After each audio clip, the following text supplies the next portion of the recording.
Good evening, council, staff, members of the public. May I have a mover and seconder to call the meeting to order, please? I have Councillor Garwood and Deputy Cabral that the regular meeting of the Council of the Township of Springwater of April 3rd, 2024 come to order at 6:30 p.m. All those in favor? And that has carried. And at this time, please join me in the singing of the national anthem.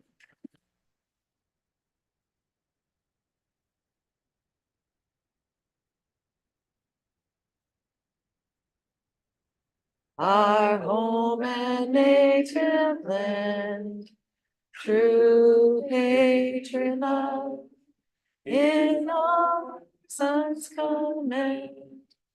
With glowing hearts we see thee rise, not true nor strong and free. From far and wide, O Canada, we stand on guard for thee.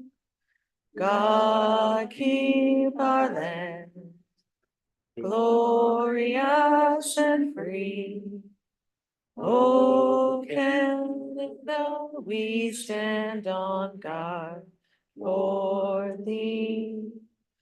O Canada, we stand on guard for thee. Yeah.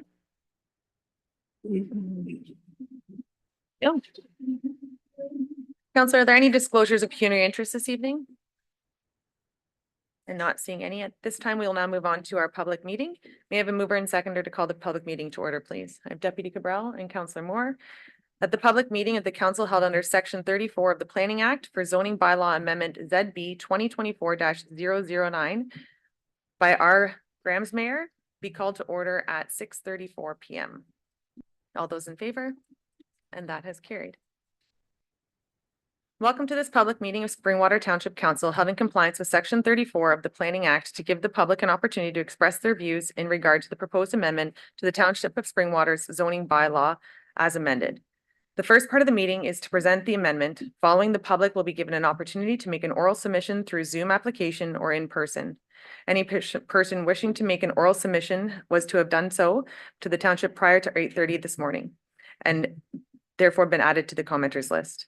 If a person or public body who files an appeal of decision of the Township of Springwater in respect to the zoning bylaw amendment does not make oral submissions at the public meeting or written submissions to the township before the proposed zoning bylaw amendment is passed, the Ontario Land Tribunal may dismiss all or part of the appeal.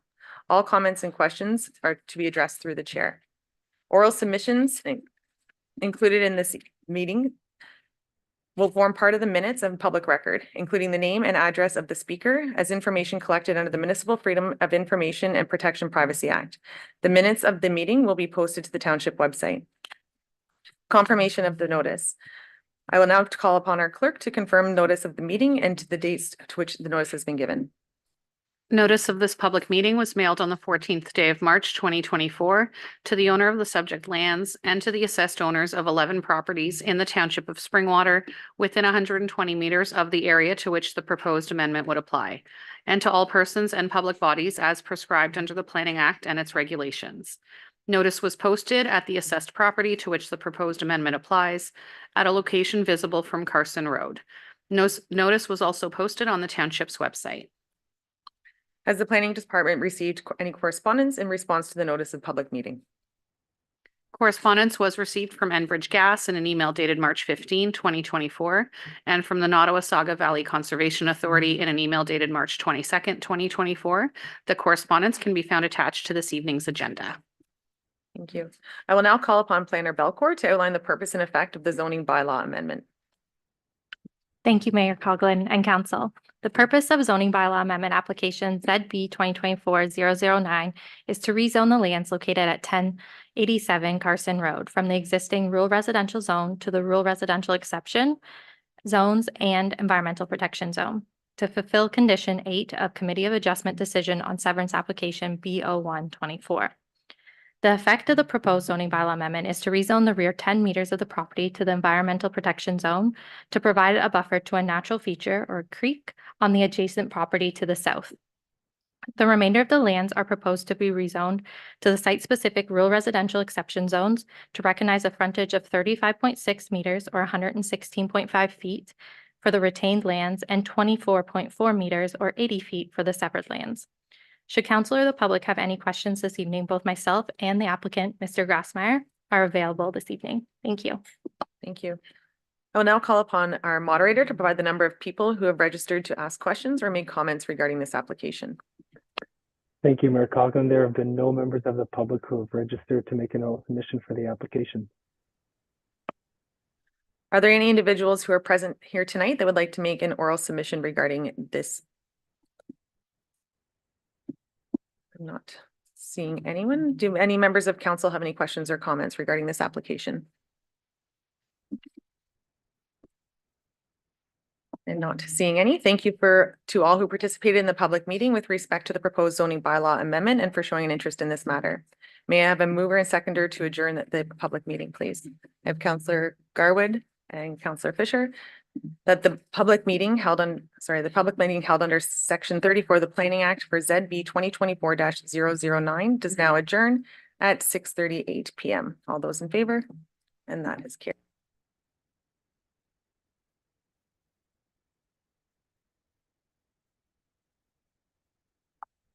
May I have a mover and seconder for the report regarding ZB 2024-007? The mover and seconder, Councillor Alexander and Deputy Cabral, that council having held a public meeting in accordance with section 34 of the Planning Act RSO 1990 CP 13 as amended zoning bylaw amendment ZB 2024-009 by R. Grasmeyer, having noted correspondence and input received, directed that the application be referred back to staff. Are there any questions or comments on this? Seeing none, all those in favor, and that has carried. I will now call upon Mr. Carter of St. Joseph's High School to present a fundraising funding request to assist with the cost of bus transportation for students to an archaeological dig at the historic Fort Willow. May I have a mover and seconder? Thank you. I have Councillor Alexander and Councillor Garwood. Perfect. Thank you. Yes, perfect. Thank you, councillors, and thank you, Mayor Coughlin, for allowing me to make this delegation to you here today. If you want to put up the first slide, if that's possible.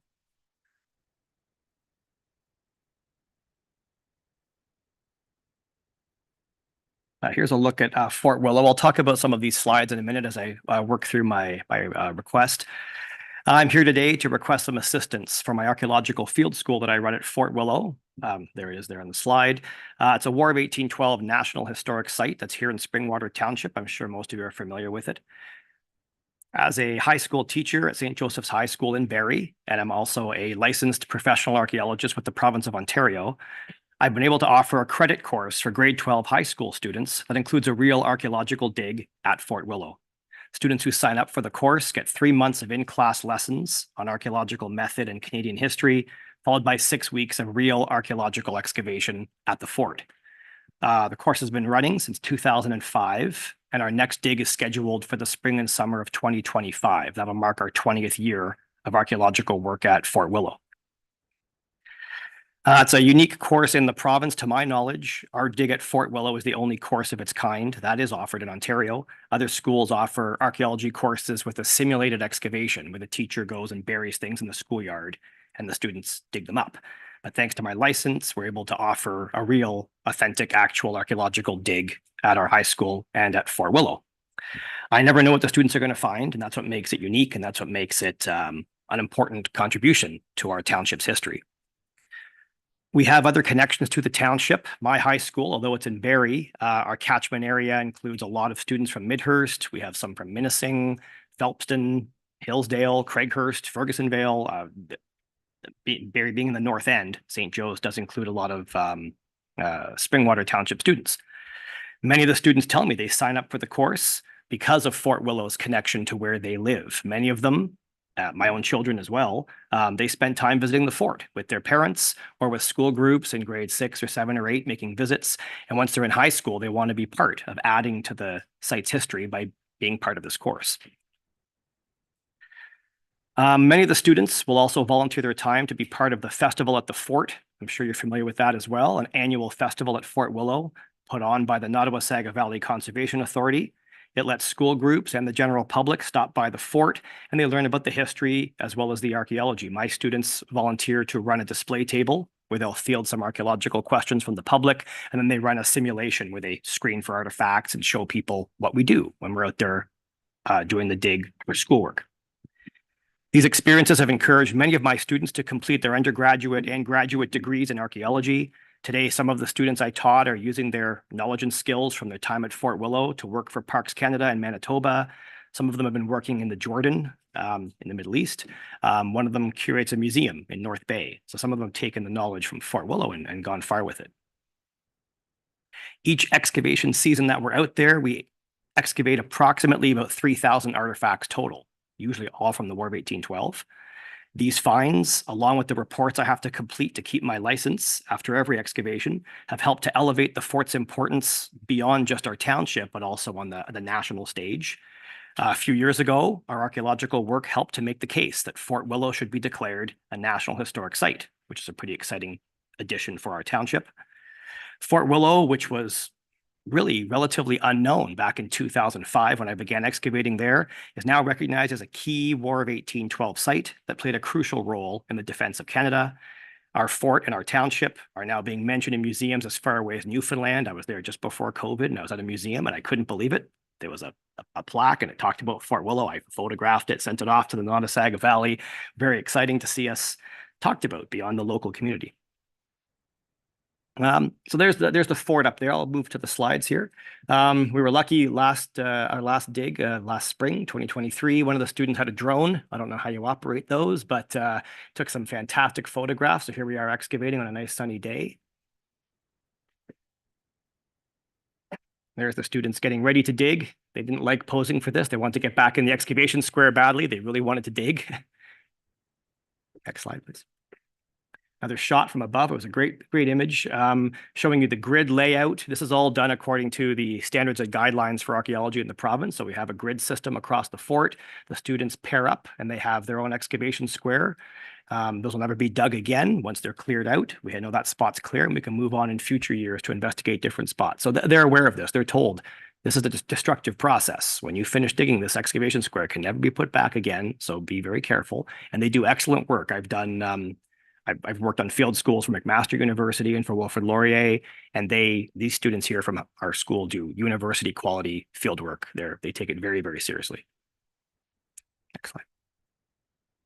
Members of the public are welcome to come by. If you've been to Fort Willow, I'm sure you have. It's a public park, public access. So you can see outside the fence in the slide here, people come by and ask us what we're doing. And the students are really eager. Jump out of the squares and go over there and show them what they're finding and share the history of the fort and explain how these small pieces of broken artifact can add a lot to the story once they're all analyzed and looked at as a whole.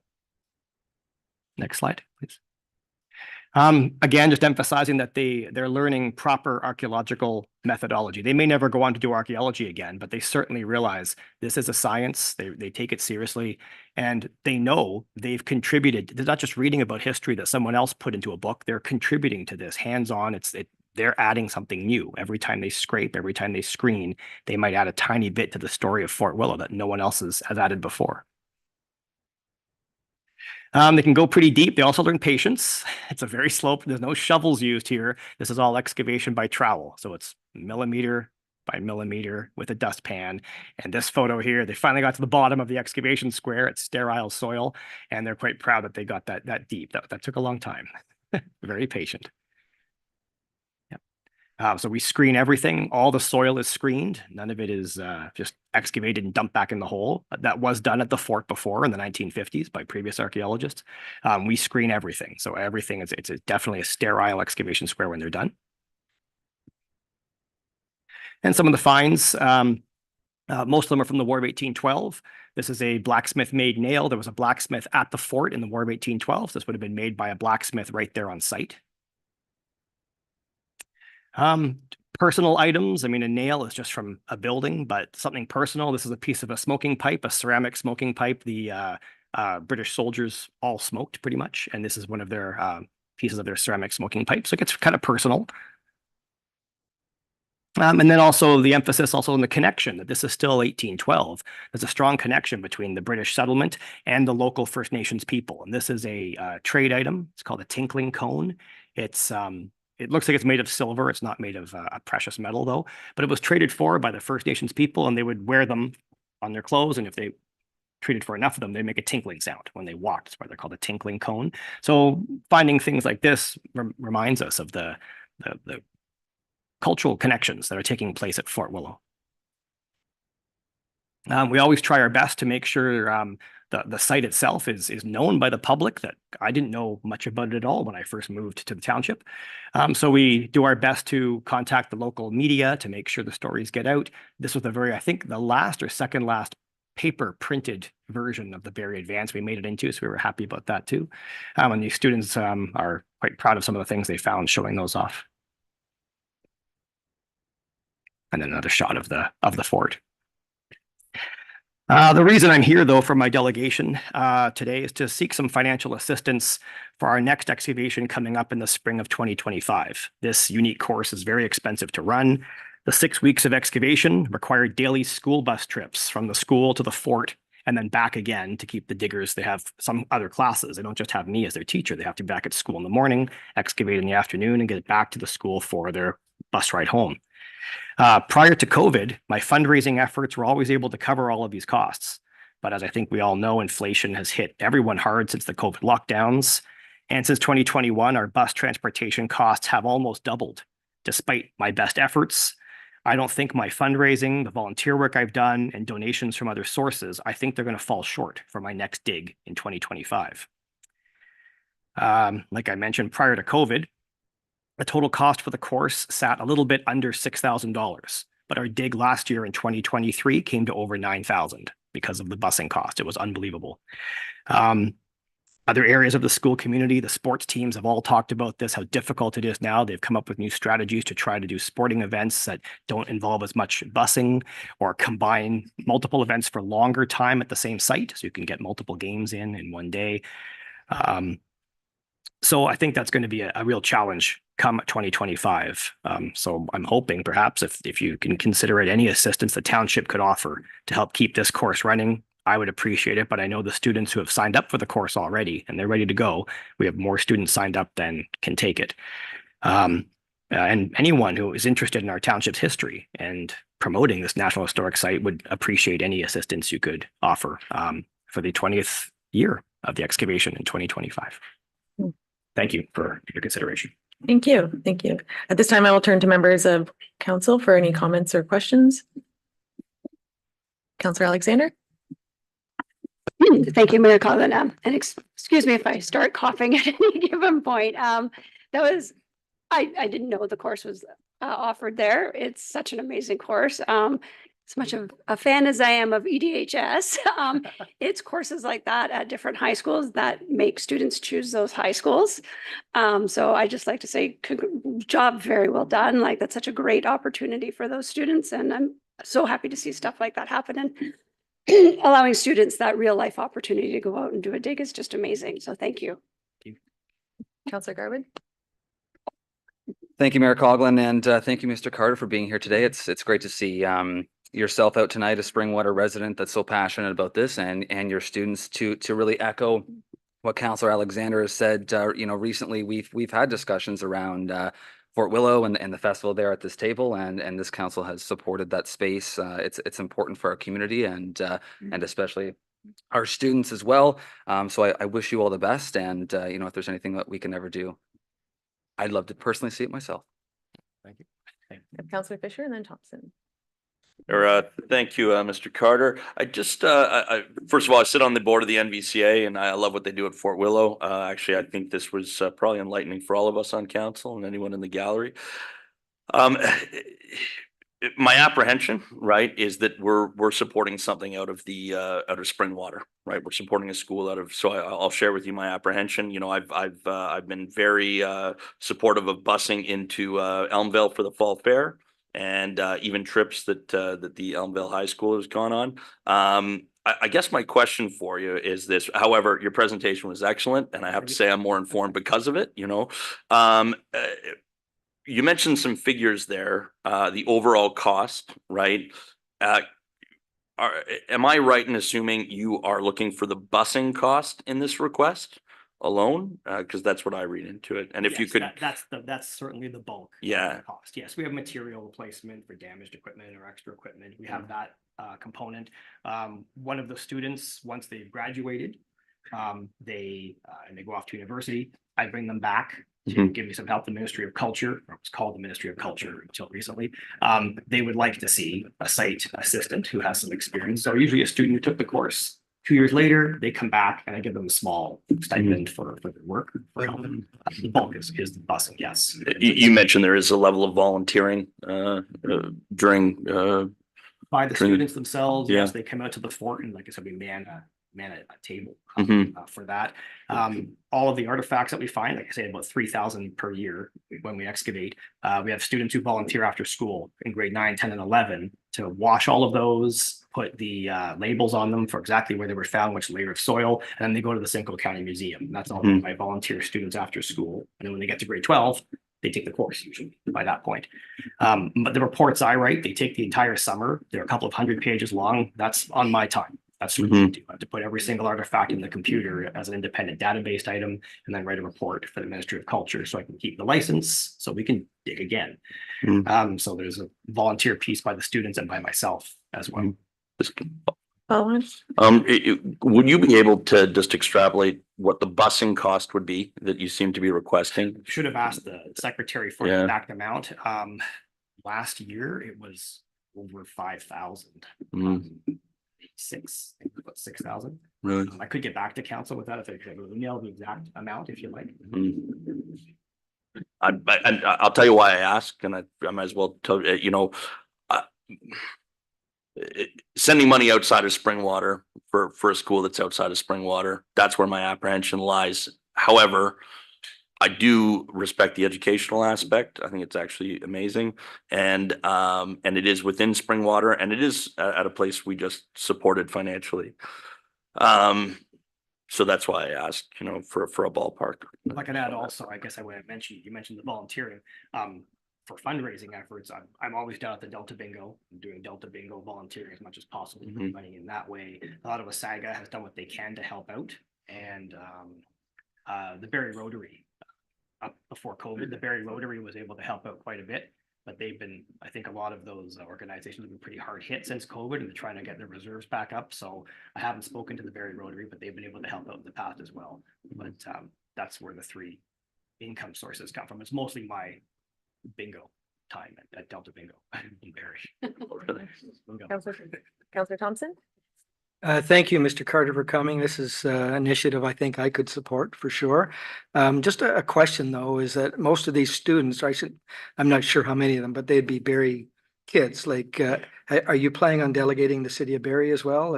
No, I have Has the not. city of Barrie have you considered that? I've never gone there. I haven't thought about it at all. No, to my view, it's a Springwater site. I live in Springwater. I'd say about maybe over a third or maybe almost half, somewhere between a third and a half of the students who take the course are usually from our township. So to me, it's a Springwater endeavor. That's how I view it. But Thanks for that. Deputy Cabell, I just want to make sure I actually had a mover and seconder. Yes, Deputy Cabell. Thank you, Mayor Coughlin. Thank you for the presentation. I guess we're fortunate to have Fort Willow in Springwater Township, but at the same time, this presents a bit of a dilemma because there has been times in the past where a high school or supposed high school, I don't know exactly where they fit into the grand scheme of things, but designated as a high school, did make a delegation and we weren't in a position and we turned them down.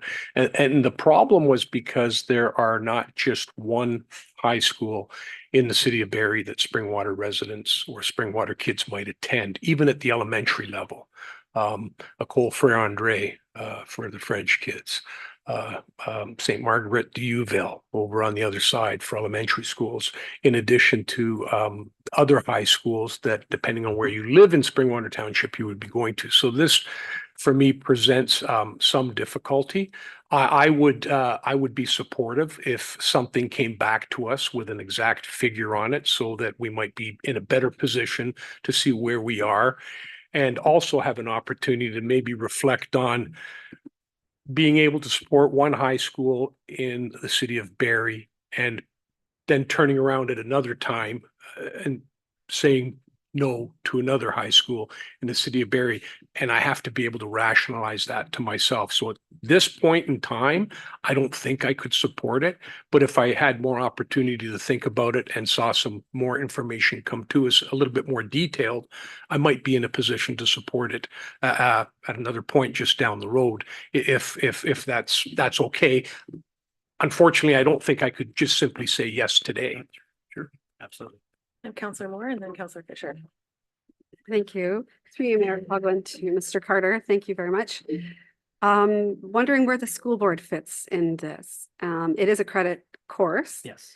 And because they are St. Joe's kids, I'm wondering in the curriculum, is it part of the school board curriculum? And what is the, contribution been from them, year after year? Often the contribution from the school has usually been in materials. In the past, they've often seemed to have preferred that perhaps a student fee should help to cover this. I've just personally thought that student fees are something we should try to avoid as much as possible. So that's where I've been able to do my own fundraising on my own to make sure they wouldn't have to do this. And I've been able to do that for 18 and a half years so far. There's another part to your question as well. There was. Counselor Moore.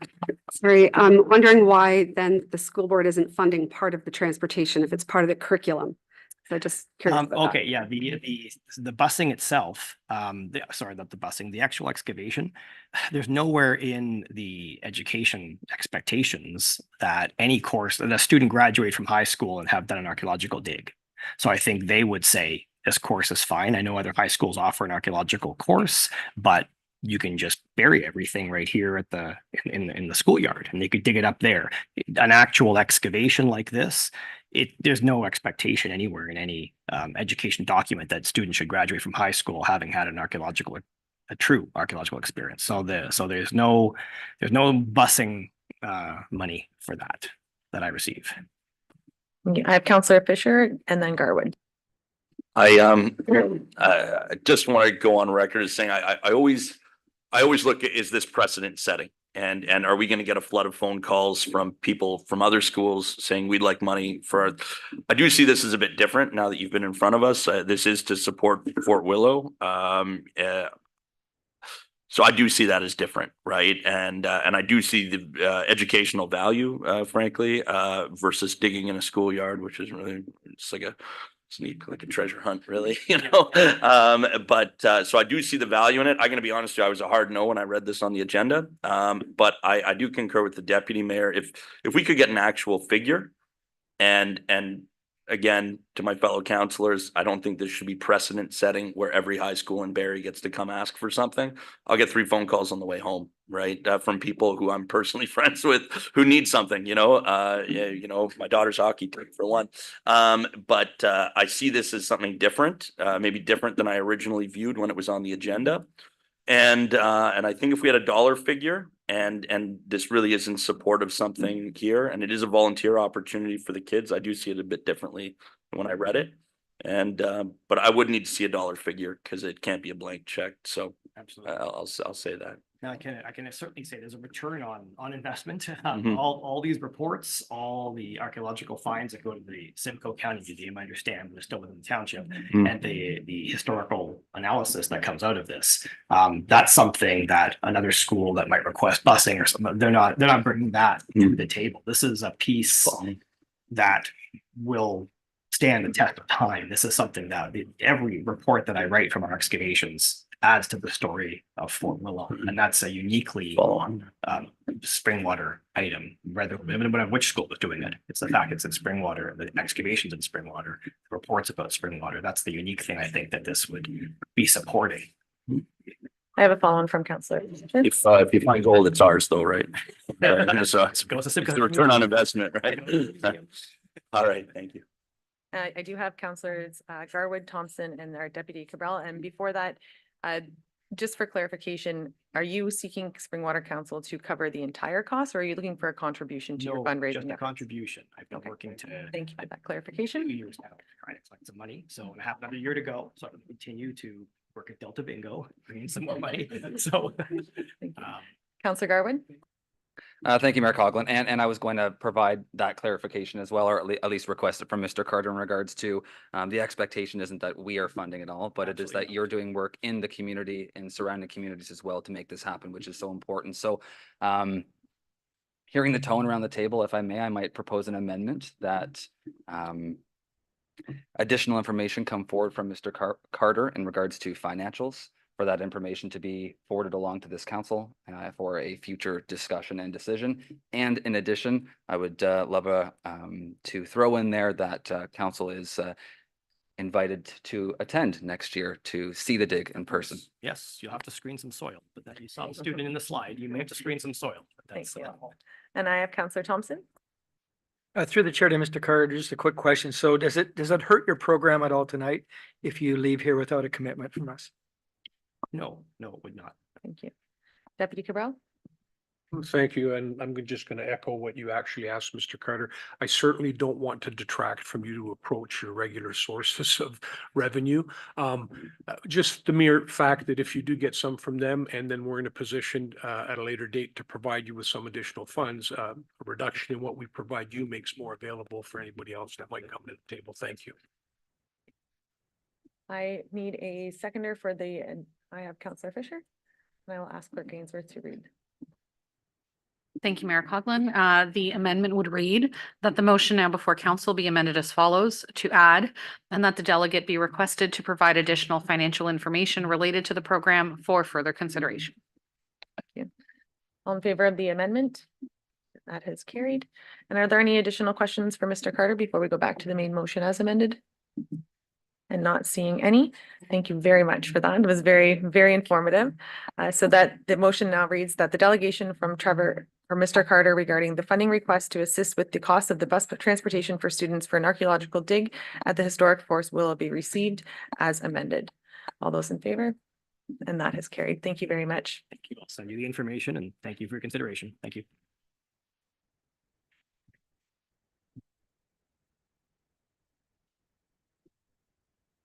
And this time we will move on to question period, and I will turn to Clerk Ainsworth. Have there been any submissions received?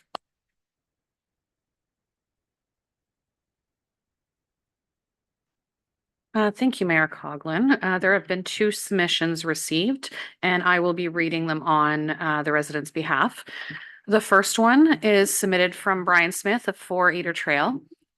States to Anita Moore, Ward 4 Councillor, Springwater Township, CCing all members of council. I've been a resident of Springwater Township, formerly Vespra, since 1963. I have dealt with councils for both building and development for over 40 years. We first restored and then developed the old Varco gravel pit located behind the former Che radio station located south of Finley Mill Road to Glen Echo, across from Curry Trucks. This land is in excess of 100 acres of abandoned gravel pit, which we restored for 5 years before development could occur. We then went on to develop in excess of 785 residential lots in Springwater Township. Curry's lands were also a gravel pit, which have been restored. Ken O'Brien was a councillor during the time of our first development, and he was involved with Vespra at the time of the Barrie annexation. Our area is in desperate need of industrial service lands and employment areas. A couple of years ago, we gave Springwater the opportunity to develop industrial land, which is in desperate need. At the time, we had approximately 75 acres along Wilson Drive and Sunnydale Road, which we had the ability to service immediately. This would have created in excess of $350 million investment in industrial opportunities, along with development charges and tax revenue. It would also create in excess of 1,200 higher income job opportunities. It is very unfortunate that yourself and 3 other councillors from the previous council voted to change the procedure, and we were forced to withdraw our formal deputation. Before this, yourself, the deputy mayor, and 2 other councillors were all on board and enthused with this opportunity. Before our deputation to council was presented, it was indicated to us that Perry Ritchie and yourself were no longer in support, which forced us forced us to withdraw our deputation as it couldn't be presented a second time to council. It is very unfortunate because Barrie now has no choice but to annex land for industrial development. You should take a very good read of what Ken O'Brien has to say about Barrie's previous annexation. He is 100% correct that the ministry will legislate an expansion and Springwater will lose the negotiating opportunity as the boundaries and compensation. You need to quit trying to fight something that you're going to lose, along with hundreds of thousands of Springwater tax dollars. Join the party and get the best for Springwater that you can. You've already lost mega millions of dollars worth of investment in Springwater, which includes TNR Doors, which is now located in Oro-Medonte. TNR Doors waited over 2 years to locate in Springwater and had no choice but to locate elsewhere. We had 5 other companies who expressed serious interest in locating at our Springwater location. I am attaching the letter from Ken O'Brien that was in Barrie today, referring to council of the day trying to stop Barrie's annexation at a horrendous taxpayer's cost and valuable time. As Mr. O'Brien states, council should have been negotiating for better terms. Present annexation is inevitable, and the link referenced has been sent to council.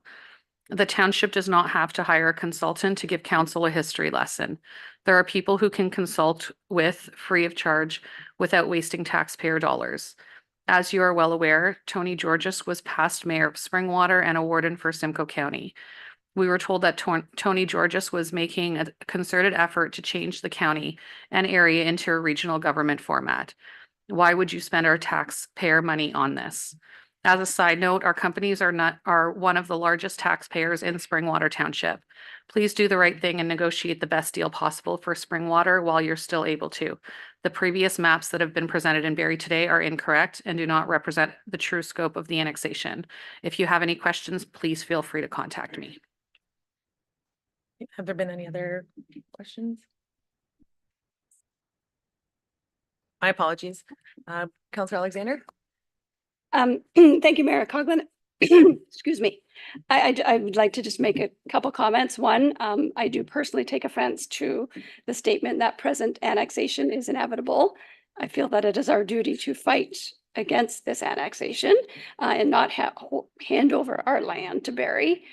But the other thing that I found discerning was the comment that the previous maps that have been presented in Barrie today are incorrect and do not represent the true scope of the annexation. The map that was presented in Barrie today was the map that was presented by Mayor Nuttall to this council. It included a proposed 2,500 plus acres for a boundary adjustment annexation, whatever we want to call it. I'm interested to know why Mr. Smith, who is a developer, clearly has knowledge of another map that includes even more land that Barrie's looking to annex. I'm curious why this council is just hearing about this other map now and why Mr. Smith hasn't come forward with this information in the last 4 to 6 months where these discussions have been occurring. Deputy Cabral?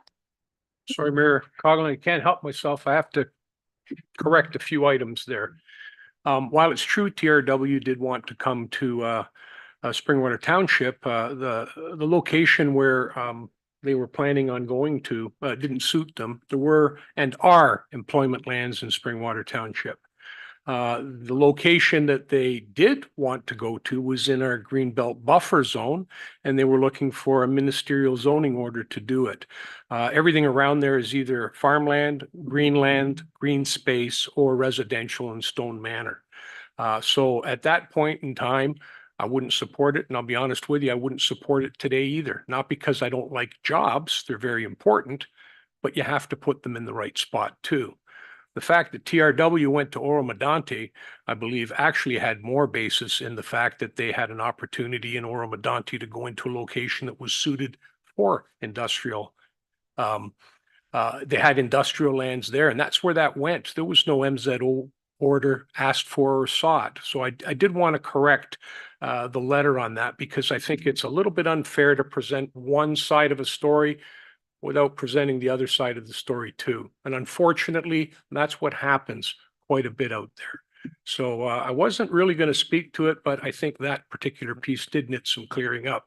It wasn't that we were against employment, but employment industrial, commercial, retail, otherwise, has to go in the right spot. It's proper planning and it follows policies that are set out by the province and our own internal planning department as well, and follows our official plan.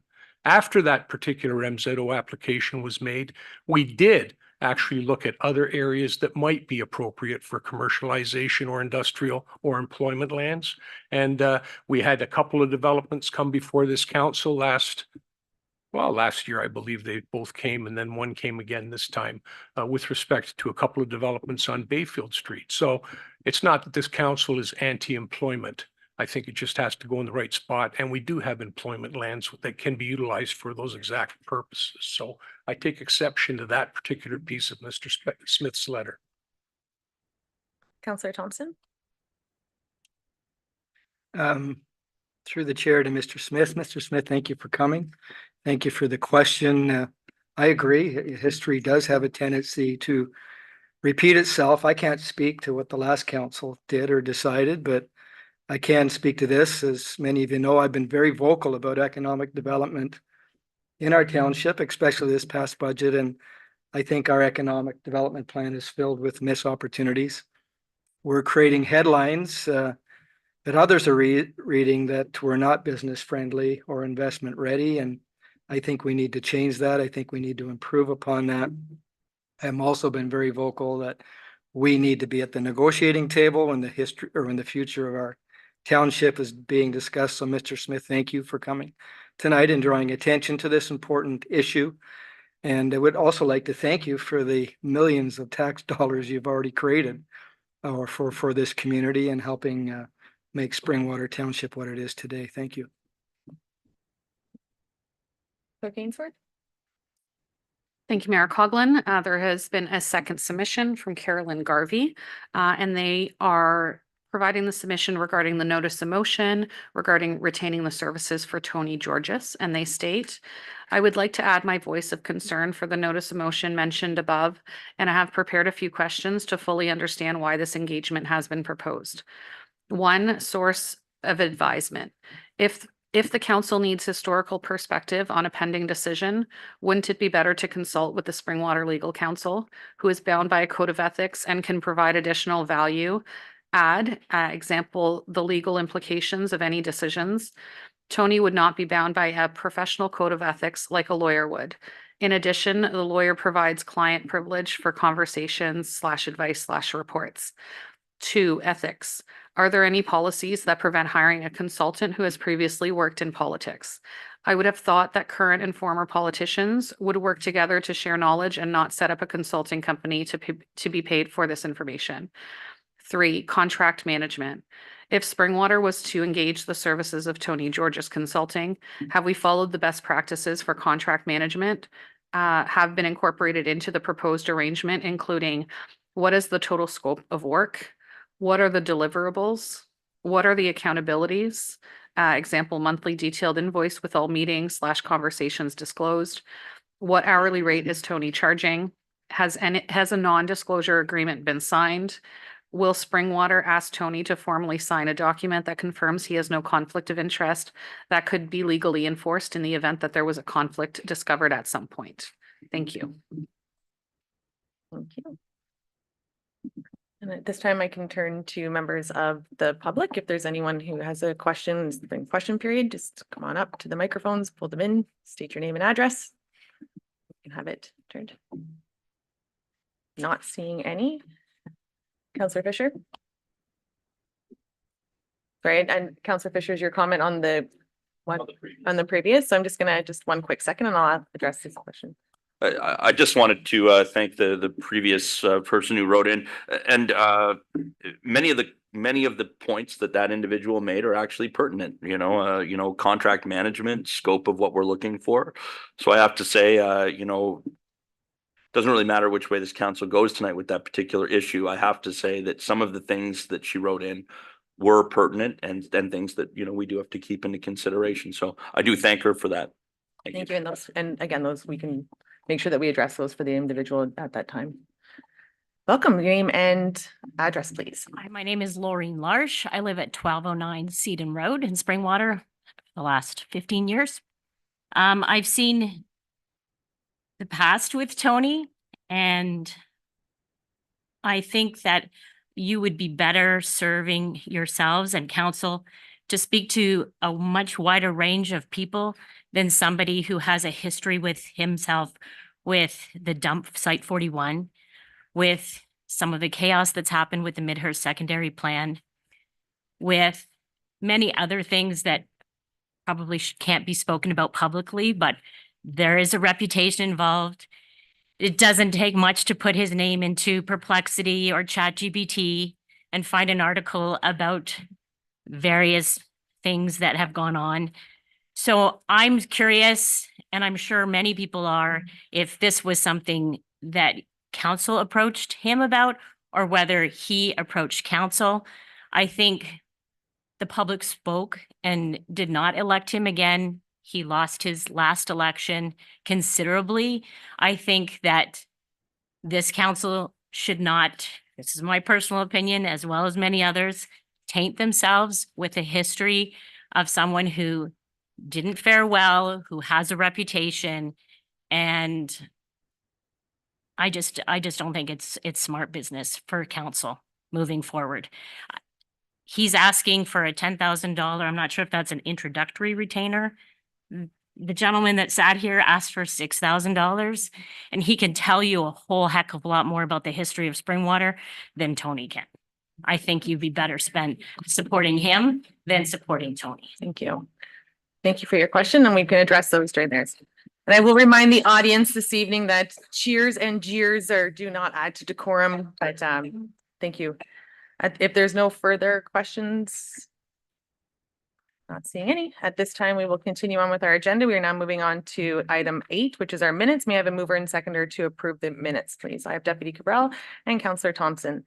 That the minutes of council listed herein be approved as presented. 1, our minutes of the special meeting of council of March 14th, 2024. 2, the minutes of the special meeting of council closed session of March 14th, 2024. 3, the minutes of the special meeting of council, March 20th, 2024. 4, the minutes of the special meeting of council closed session on March 20th, 2024. And 5, the minutes of the regular meeting on March 20th, 2024. Are there any questions on these minutes, council? Not seeing. All those in favor? And that has carried. We'll move on to our boards and committees. May I have a mover and seconder to receive the boards and committees, please? Councillor Moore and Councillor Thompson, that the minutes of the boards and committees listed herein be received. The minutes of the Joint Accessibility Advisory Committee meeting of March 19th, 2024. Any questions on this one? All those in favor? That has carried. Our action reports. At this time, I have a mover and a seconder to approve the action reports listed. Councillor Moore and Councillor Fisher, are there any items that from 9.2 to 9.5 that we wish to have pulled for redirection?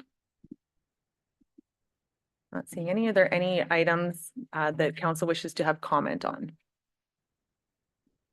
Not seeing any. It has been moved and seconded that the action reports 9.2 through 9.5 be received and that the information contained therein be as approved. 9.2 is our award of RFP 2024-07 FES, replacement pumper. 9.3 is ZB 2024-005 Adams at 2364 South Oar Lake Road. And 9.4 is a cash in lieu of parking at 9 Queen Street, Weston, Elmvale.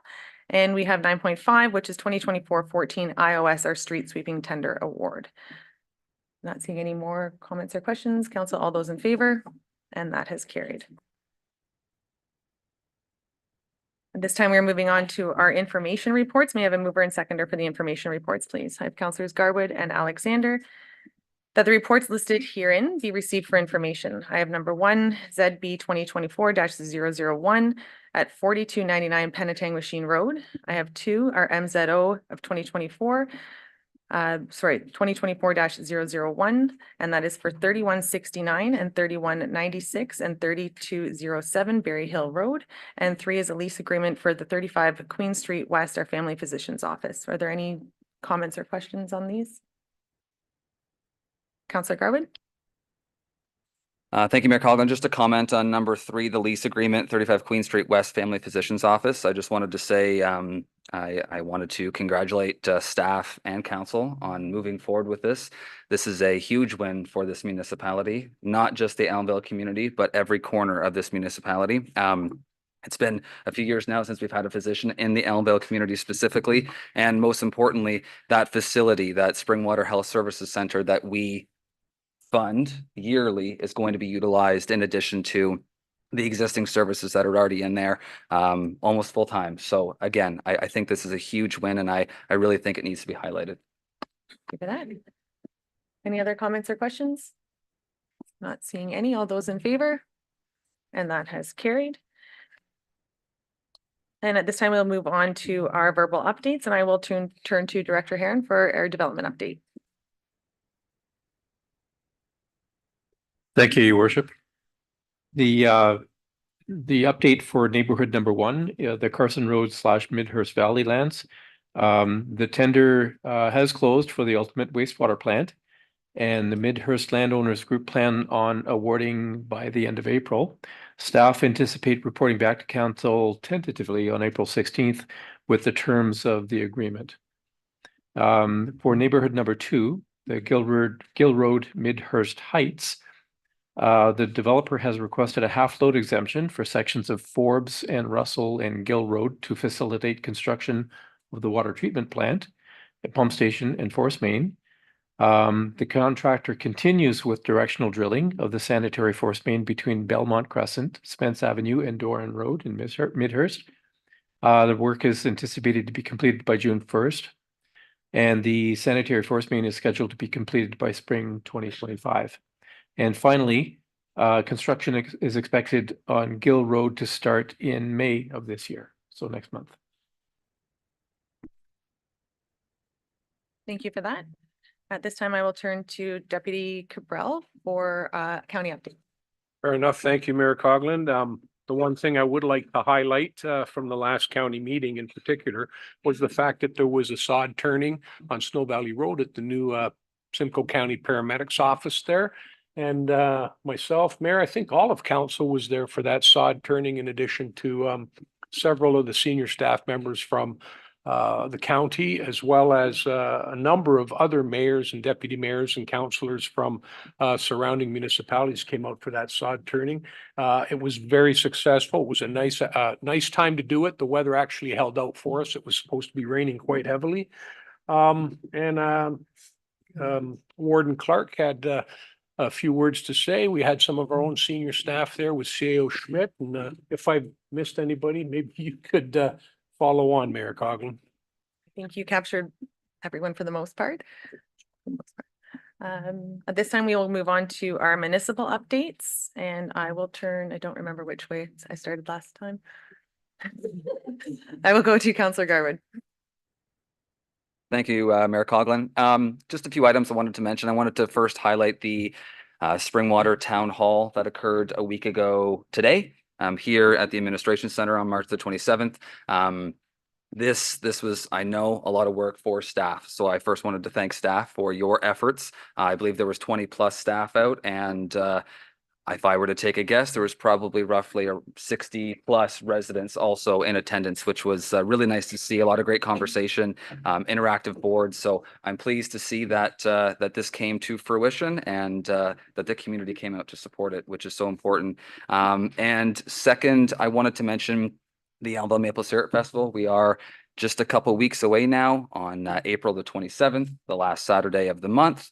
The committee is busy at work. I know Councillor Alexander and I are both a part of that committee, and there's a lot of new coming this year, but also that same tradition that is there. So we're always looking for volunteers. So if anyone has the time and is willing, please come on out, and you'll have to come on out and see council participate in the log sign competition. Thank you. Councillor Alexander? Excuse me. Thank you, Mayor Coughlin. And yes, given the current weather we see outside, I feel like it's very indicative of the Maple Syrup Festival, which always seems to snow, but maybe not this year.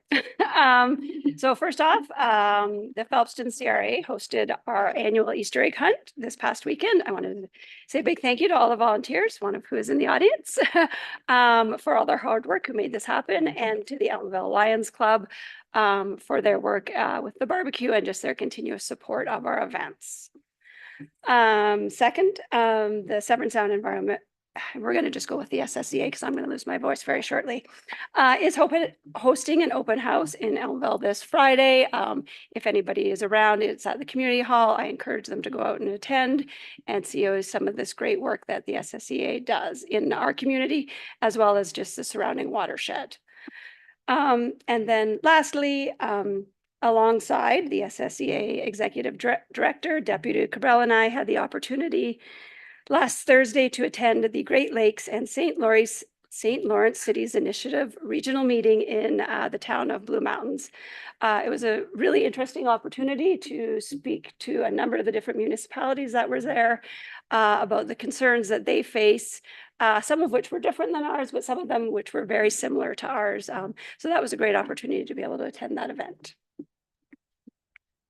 Deputy Cabral. Thank you. Just to add to that, another interesting aspect of that is it goes all the way out the St. Lawrence Seaway, but it's an international organization. So there was not just folks from the Canadian side, but there was some very, very interesting folks from the American side. And the one fellow who was kind of representing things was very open to sharing information about the Corps of Engineers and shoreline remediation. So I found it very interesting, but because it is international in scope, and as much as we need them, I found out they need us too. So it's very interesting. Thank you, Danielle.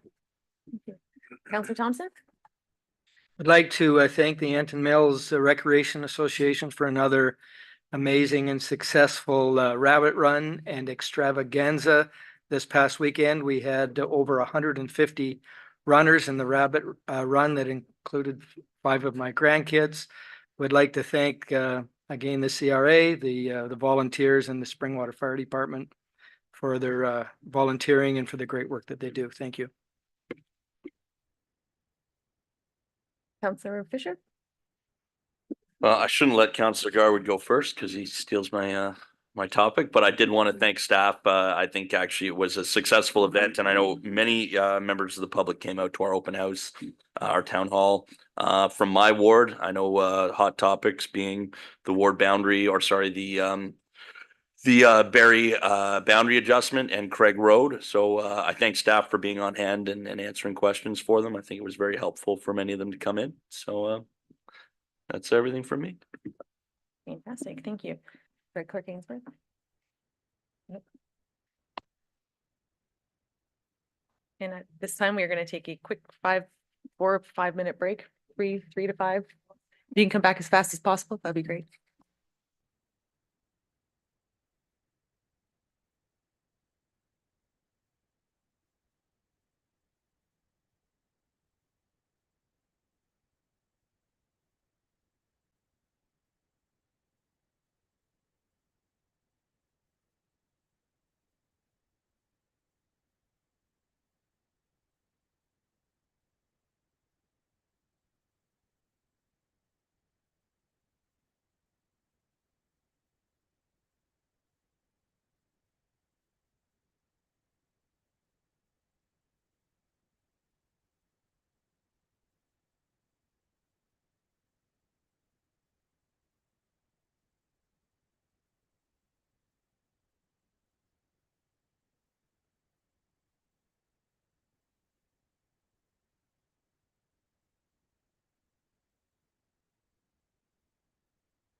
right, council, if we could reconvene.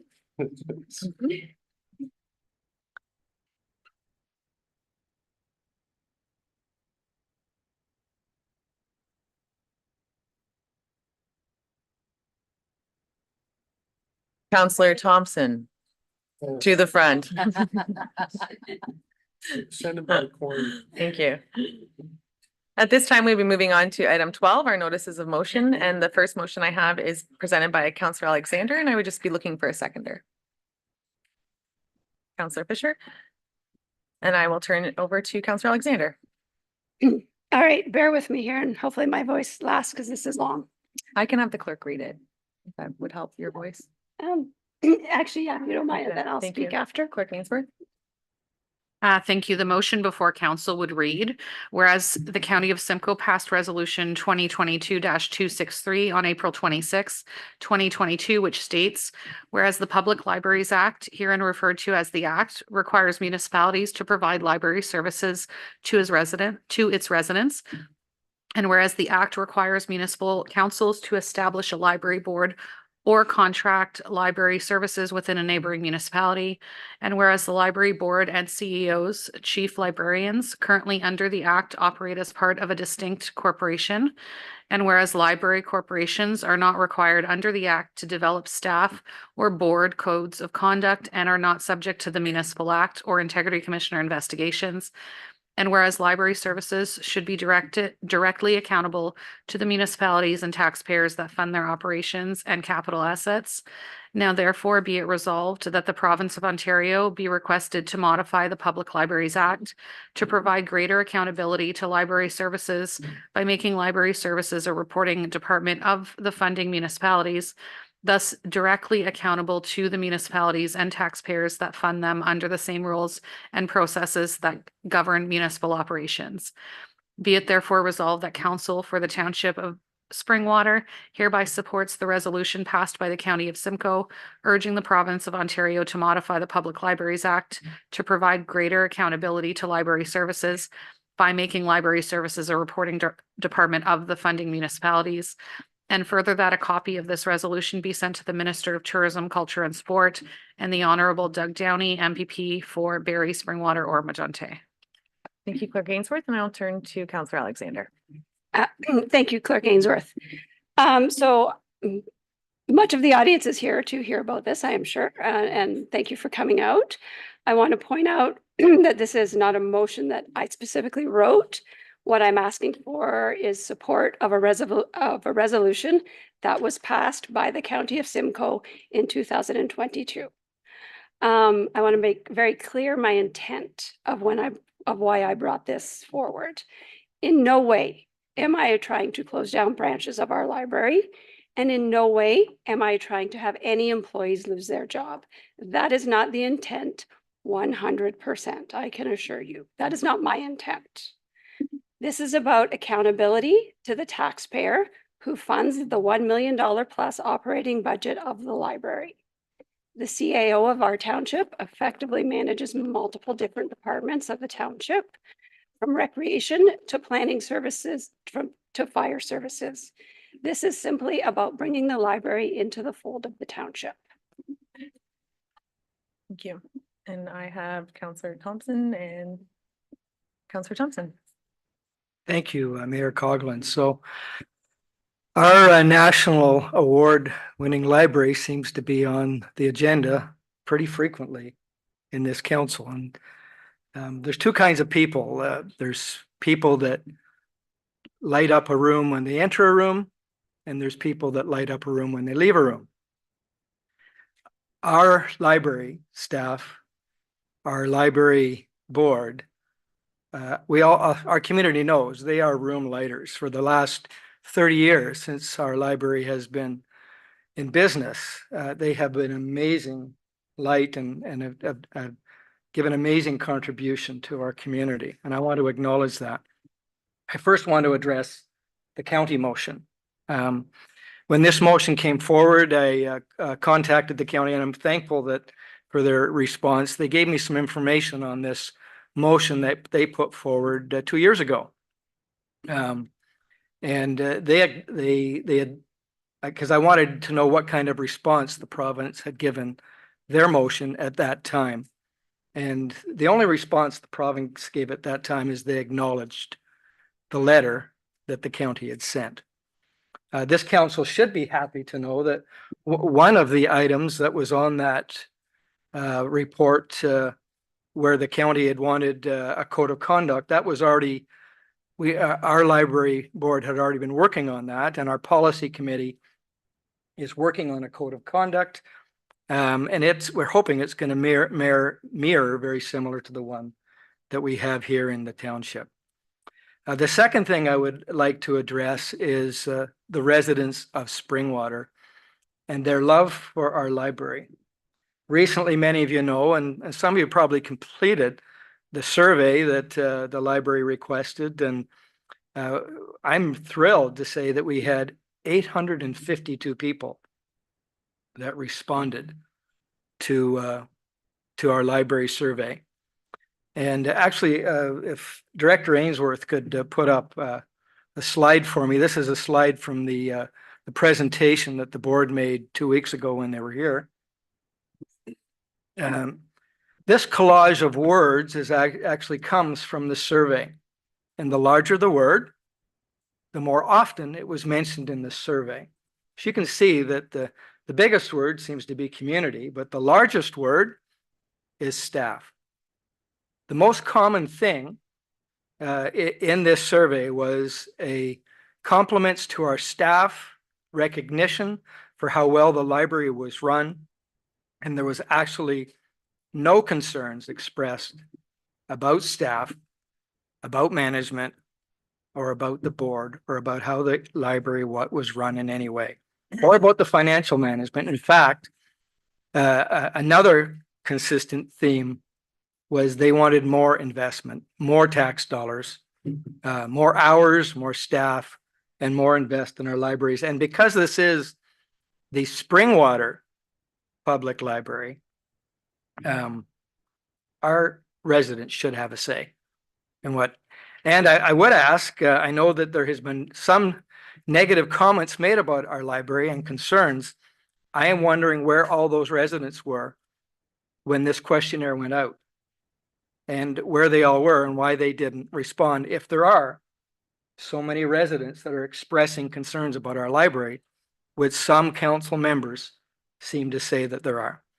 So through the chair to Councillor Alexander, I have 2 questions for you tonight. Question number 1. Can you give me or the province, because we're asking to send this letter to the province, specific examples of financial mismanagement that you are concerned about? And question number 2, you supported the motion last meeting to have staff report to find language in the PLA that would allow you to contract out library services.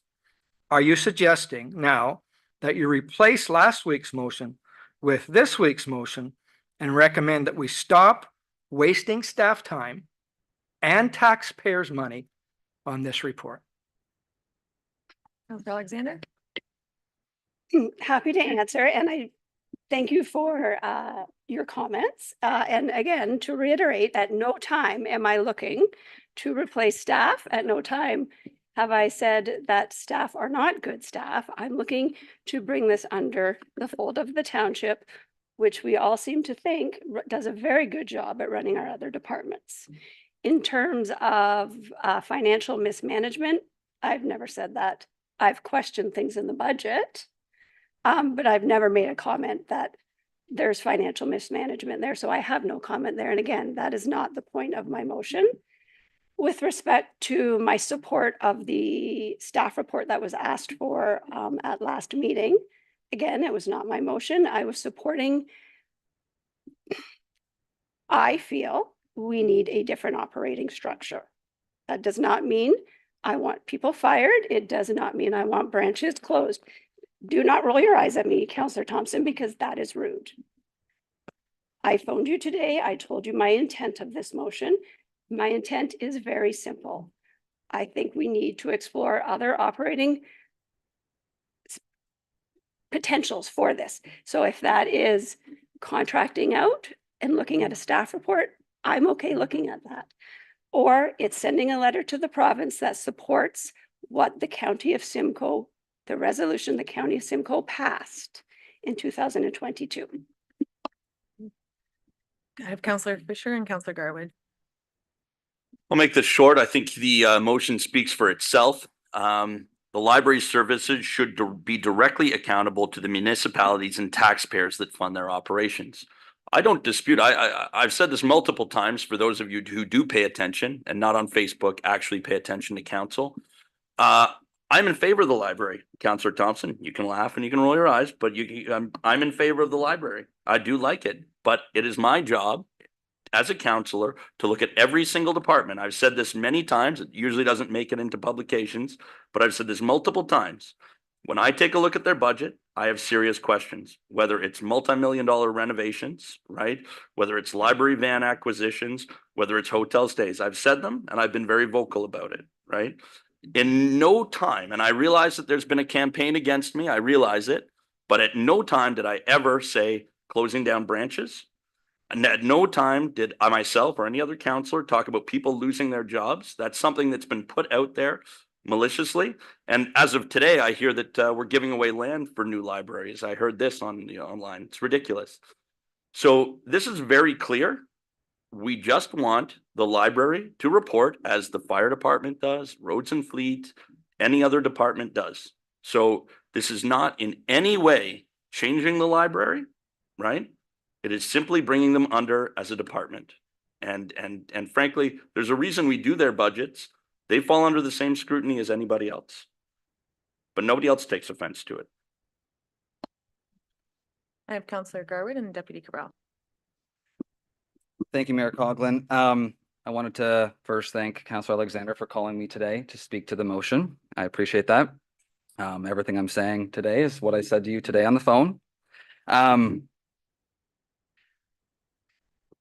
We need to also think how the decisions we make today transcend the term and the 7 of us that sit at this table.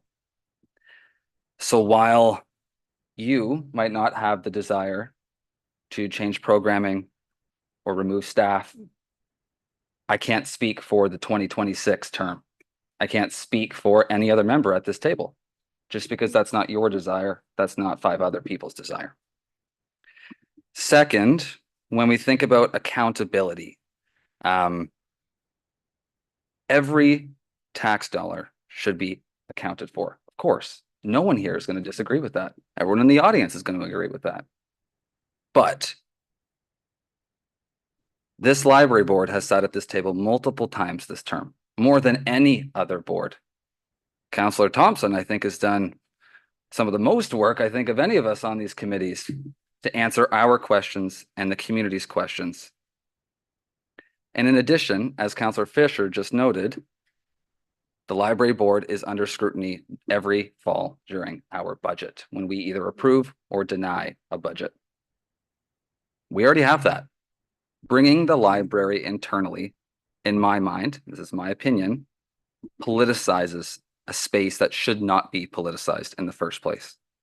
Our libraries are a space for all ages. Our Springwater public libraries, all 3 branches, consistently stretch what they have to become, as Councillor Thompson often references, our award-winning Springwater Public Library. So I can't support this motion because I believe what we're doing today is working. It is working for the residents, for the 825 residents or so that filled out a survey. There could have been negative comments. I don't know what the comments are, and maybe I'll let Councillor Thompson speak to that. But regardless of what the feedback is, we consistently see that our library, who is one of the lower funded libraries compared to other municipalities, consistently comes out at the top of the pile. So I believe our library is accountable. I believe currently today that the structure we have works, because I don't know who's going to be on council in 4 years or 40 years from now. And that is my worry. So respectfully, I can't support the motion. Thank you. Deputy Cabral. Thank you, Mayor Coughlin. I'm looking at this and I'd be honest with you, I don't have a problem with it. And I'll tell you why. This paragraph here, whereas library corporations are not required under the act to develop staff or board codes of conduct and are not subject to the municipal act or integrity commissioner investigations. Okay, so why not? Why shouldn't they be? Why shouldn't they have a code of conduct where an integrity commissioner can also perform an investigation? So I don't have a problem with that one. Whereas library services should be directly accountable to the municipalities and taxpayers that fund their operations and capital assets. I don't have a problem with that one either. Why would we? I mean, it's the taxpayers that are paying for it anyway. So what do you want? Do you want a library that works for everybody? Or do you want a library that is specifically structured in a specific way for certain individuals? Because here's what really I'm struggling with. I'm not a Facebook fan. Personally, I'll tell you guys right now, social media is like a cancer. And I had someone send me something today, which just literally perpetuates this ongoing half truths, half lies. It's nothing but a giant rumor mill that causes stuff like this to happen. Here's what was said to me, and this was from today. Springwater Council is voting on the Library Act tonight. And there's a few members of our council continuing attacks on our library in one form or another. At first, they suggested shutting down local branches. That's a blatant lie. There was never a suggestion or remark made to that effect at all, ever. Then they go on, and this one here says, and then running out of the new building after they shut them down. Once again, I don't recall anybody at this council saying anything like that. Then it was suggested that we outsource library to Barrie in exchange for land. I don't know who's buying this stuff, but I hope none of the people that are sitting here are, but there's people out there that read this and they take it at face value. And that's what's wrong with Facebook. That's what's wrong with social media. If people would simply tell the truth, it would be a heck of a lot better. Now it seems they are voting on an amendment to pressure Ontario to change the Library Act. Well, I guess that part might have some credence to it. But what I see here is basically something that tries to make libraries accountable. And also, Simcoe County is not comprised of Springwater Township. Simcoe County is comprised from 16 municipalities. So it just strikes me that it's strange that 16 municipalities who have representatives at the county level voted for this. And we're sitting here debating whether or not it's a good thing to vote for. Okay, nobody's suggesting the library gets closed down. We keep hearing that all the time. It's never, ever happened. So what I would really appreciate for you folks to do, and those that are watching maybe on social media, is put it to rest. We're not asking anybody to lose their job or putting them out on the road or anything like that. We've never advocated for closing down a single public library in Springwater Township. And you're right, Councillor Garwood, that's not for us to decide down the road. It won't be, because whatever we do here could be undone. So I'm going to support it. Simcoe County supported it. There was rationale for it, and I'll support it. I have Councillor Fisher and then Councillor Thompson.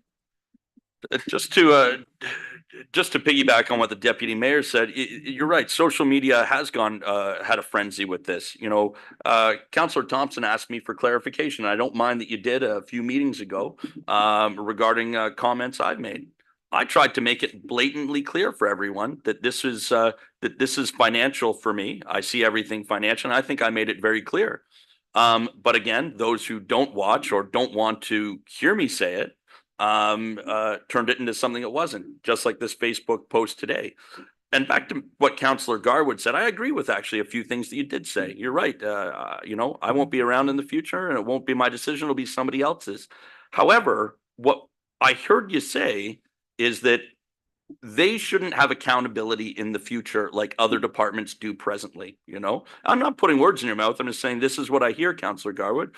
You know, in the future, if there is somebody in the library who needs to lose their job, it happens in any department, then that's the way it should be. You know, just like if somebody were in the, I'll pick a department in Roads and Fleet and they needed to lose their job. So accountability is not a bad thing. Accountability is something we're all subject to. And also to ultimately, there's no such thing as government funded. Everything is taxpayer funded. So when I take a look at certain expenditures through their budget, this is where I question them. As I said before to Councillor Thompson when he questioned me, in answer to him, during the last two budgets, I think I had a question for nearly every department questioning expenditures, roads and fleet being one. They answered the questions and I thought it was quite logical. During the previous budget, I questioned purchases from our fire department. Very logical, you know. However, I have to say, and maybe I won't call it financial mismanagement, and maybe I have said that in the past. I want to see actual figures and logical asks when they come to council for their budget. I've said before, $1 million renovations to the Elmvale Library, debt financed on the taxpayer. I couldn't agree with it, right? When it came to lighting, $60,000 worth of lighting, it won't cost that much. What I'm simply asking for is financial accountability. That's all I'm asking for. I've been very clear about it. So this is what this speaks to. The library itself, my children go to the library. I like it. It's excellent. I've been to the Elmvale Library. I like our library. However, like any other department, it needs to be accountable to the taxpayer. So I don't know if I had a punchline in there. You seem to be smiling, Councillor Thompson, but just happy. Excellent. Okay. Well, I've answered these questions before, and hopefully that's the last time for you. Okay, and before I do go to Councillor Thompson, just wanted to weigh in on this. This motion, as stated, was before the county, and I championed it at the county. I worked hard and I worked diligently during that time period. The difference here is my concern is that this is not about accountability, it's about control. And at that time, I was not concerned about the arm's length between a council and their board, the library board. My concern is that if this is brought in-house and it is now going to have more, the council would have more control.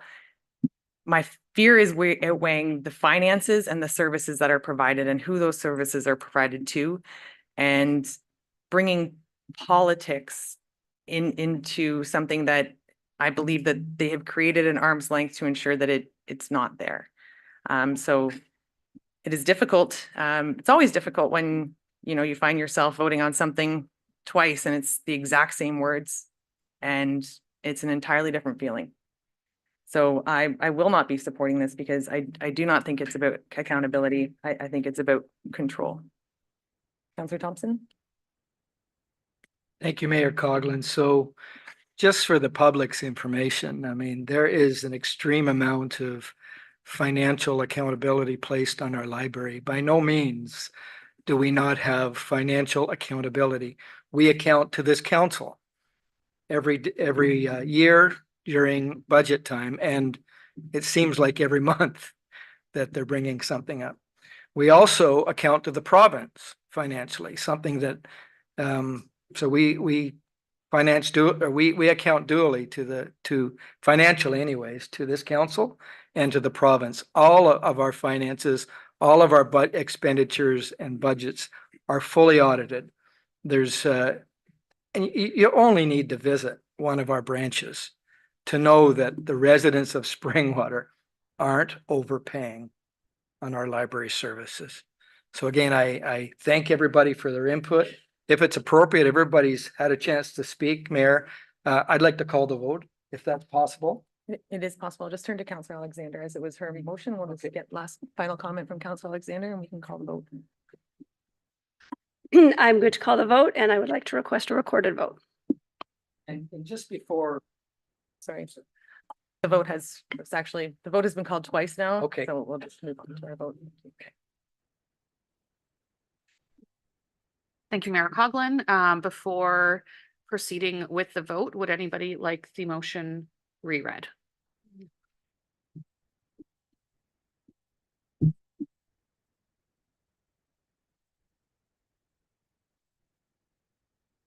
No, not to reread it, no. Thank you. When I state your name, please state yes or no. Counselor Thompson, No. Counselor Garwood, No. Counselor Alexander, Yes. Counselor Moore, Yes. Counselor Fisher, Yes. Deputy Mayor Cabral, Yep. and Mayor Coughlin. No. That motion is carried. Thank you, Clerk Ainsworth. At this time, we'll be moving on to 12.2, a second notice of motion, moved by Counselor Moore and seconded by Deputy Cabral. So at this time, I will turn the floor over to Counselor Moore.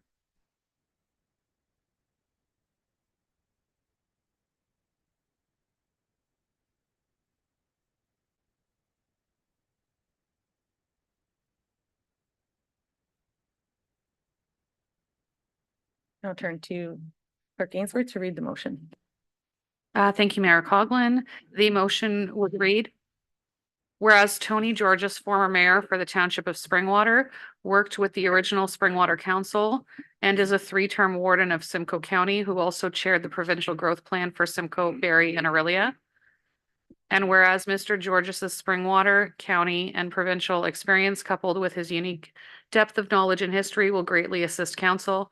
Be it therefore resolved that Tony Georges Consulting be retained to provide training and education in order to assist council with relevant background information relating to the history of the township, to be conducted in a closed session as permitted under section 239 3.1 of the Municipal Act 2006, and that council authorize a retainer in the amount of $10,000 to contract Tony Georges Consulting with funds to be drawn from the tax rate stabilization fund.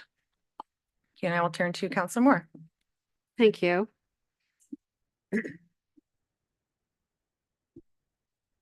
This motion is a positive step forward in addressing what could be the most impactful decision of this or possibly any council in Springwater's history.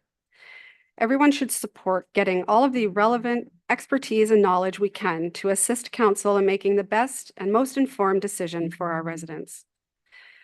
Those who forget the past are condemned to repeat it. And ironically, I heard somebody else say that this evening, which was funny. It is my belief and understanding that other councils have faced and addressed this issue. So in addition to the experience and expertise, a history lesson from someone who was there will be extremely valuable. I believe most municipalities faced with this would hire a six-figure Hempson or Deloitte-sized firm to assist, and we may need that at some point. And additionally, I would like to invite all past mayors to come and advise this council of their experience and recommendations. I agree, this seems maybe like a bit unconventional. These are unconventional times and uncharted for this council and the most recent several councils before us. It is not meant to be personal, but meant to be helpful and encourage this council to present a real coordinated effort in navigating uncharted waters and a possible annexation. I will clarify that the cost of the $10,000 is a retainer, meaning billable hours until the total retainer is exhausted, if it is at all. It could be $150. We're not writing a $10,000 check to have a history lesson. This strategy is not new. In fact, it happens all the time. This federal government enlisted former Conservative PM Brian Mulrooney to assist in negotiations where he had experience in history. This was widely criticized, but it quietly and effectively accomplished Canada's objectives. When faced with the most important decision this council and this township will have to consider, we should arm ourselves with all the information we can gather in order to make the best decision for our residents. Mr. Georges is a 30-year resident of Ward 4, a three-term warden of Simcoe County, and past Springwater mayor, deputy mayor, and councillor. I believe he has the experience, history, and knowledge that can help get us started in the right direction. Understanding, please, that most of our senior management is new, brand new.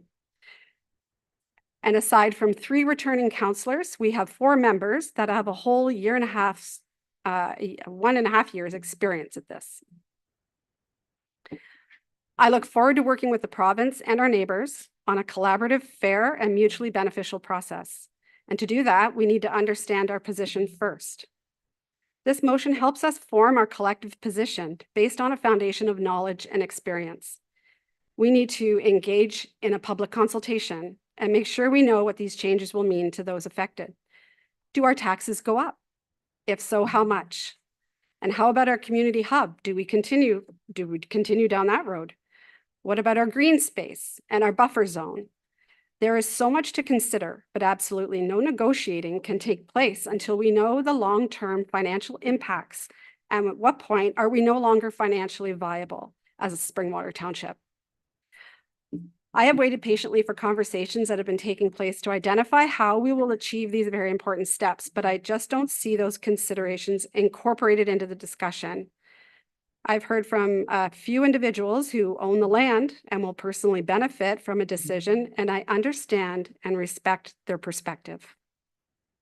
What's not clear is where does that leave the rest of us? This motion will help us get to those discussions and answers. We all have advisors that want to assist us in making tough decisions that we trust.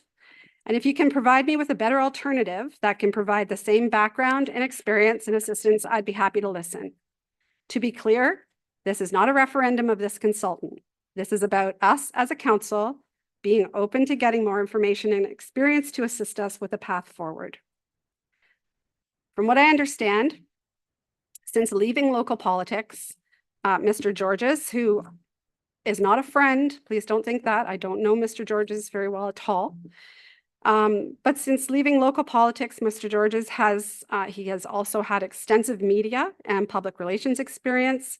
He hosted a live call-in Rogers TV talk show in Barrie for 4 years, covering current events. He was a trusted moderator on Rogers TV for municipal, provincial, and federal election debates. He often hosted the Politically Speaking TV show, interviewing and interacting with elected officials from the area. He has also worked with Bell Media on local documentaries, and his consulting business provides strategic advice in navigating the complex world of government policy and procedure. Even very expensive strategy firms cannot provide the same level of insight and nuance of Simcoe County and Springwater Township that he can. He's been a lifelong volunteer, previously worked with all the foundations, RVH, United Way, etc. Currently chair of the Winduke Dadawin Lookout Project.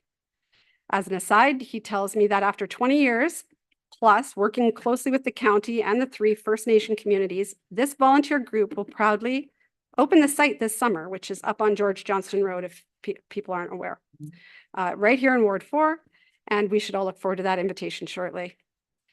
So personal feelings aside, when we have this incredibly valuable resource at our fingertips and offering to assist us to understand the responsible steps to take, again, I repeat, he was also chair of the provincial growth plan for Simcoe, Barrie, and Orillia. And for all these reasons, I suggest we capitalize on the opportunity and support this motion. Thank you. Thank you, Councillor Moore. Before I do go to members of council, I did take it upon myself over the last few days to, as you said, seek out people that might be able to provide us with as your notice said, I'm actually quite surprised to see the word Barrie up on that map right now. I knew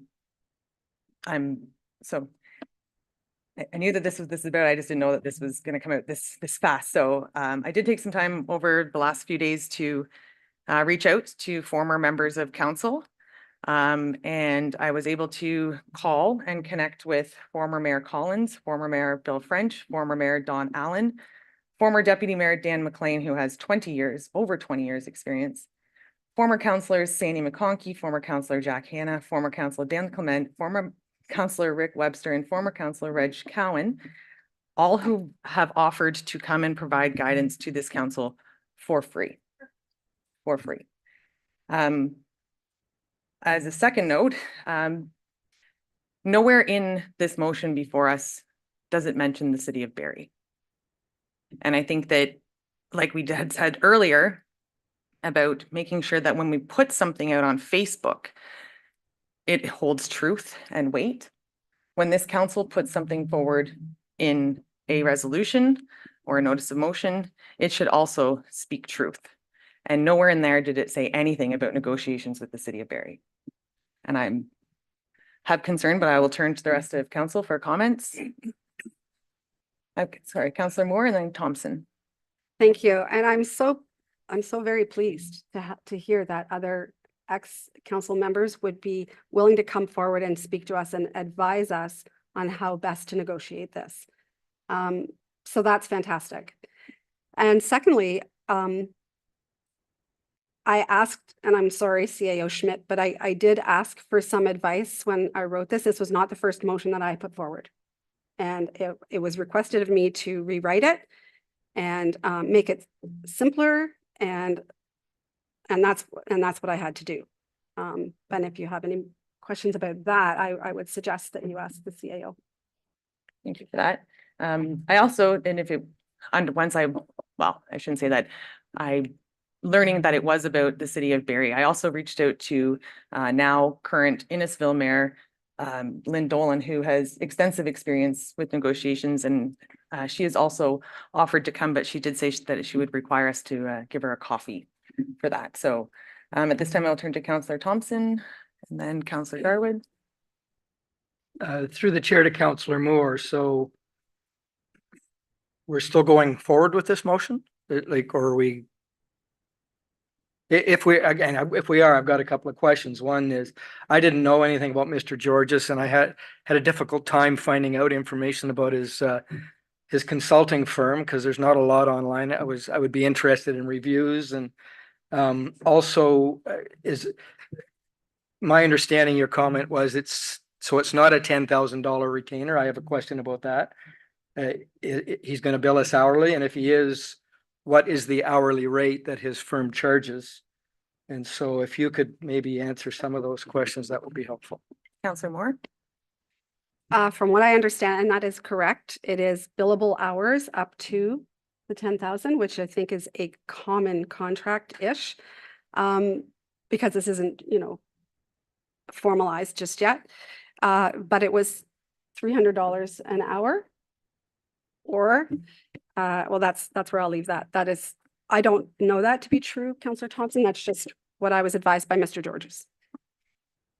Councillor Thompson. Just to follow on with that, the research that I did, and I do know a little bit about consultants that do this kind of work, that the average rate of pay is $50 to $100 an hour. So I would think $300 an hour would be a mismanagement of taxpayers' funds. And any of the information I did find out about him, I did find out that in 2018 that he ran as the mayor with a track record, and with the residents knowing his experience and his track record and knowledge, that they gave a resounded rejection to that track record, and he finished a distant third. So I think the residents of Springwater have pretty much spoke how they feel about him and about how his opinion. So I appreciate the mayor doing the research and finding all these other people that would be willing to do it for free. I'd be in favor of that, but I can't support this motion the way it's been written. I have Councillor Garwood, Tom, and then Deputy Cabral. Thank you, Mayor Coughlin. I echo your statements, Mayor Coughlin, in regards to shock seeing the city of Barrie's map on our screen here. Nowhere in this motion do I see any reference of the city of Barrie. Putting my personal feelings aside, because that's not why I'm here, I felt that our residents have been misled. A motion is vague with little information around a history lesson.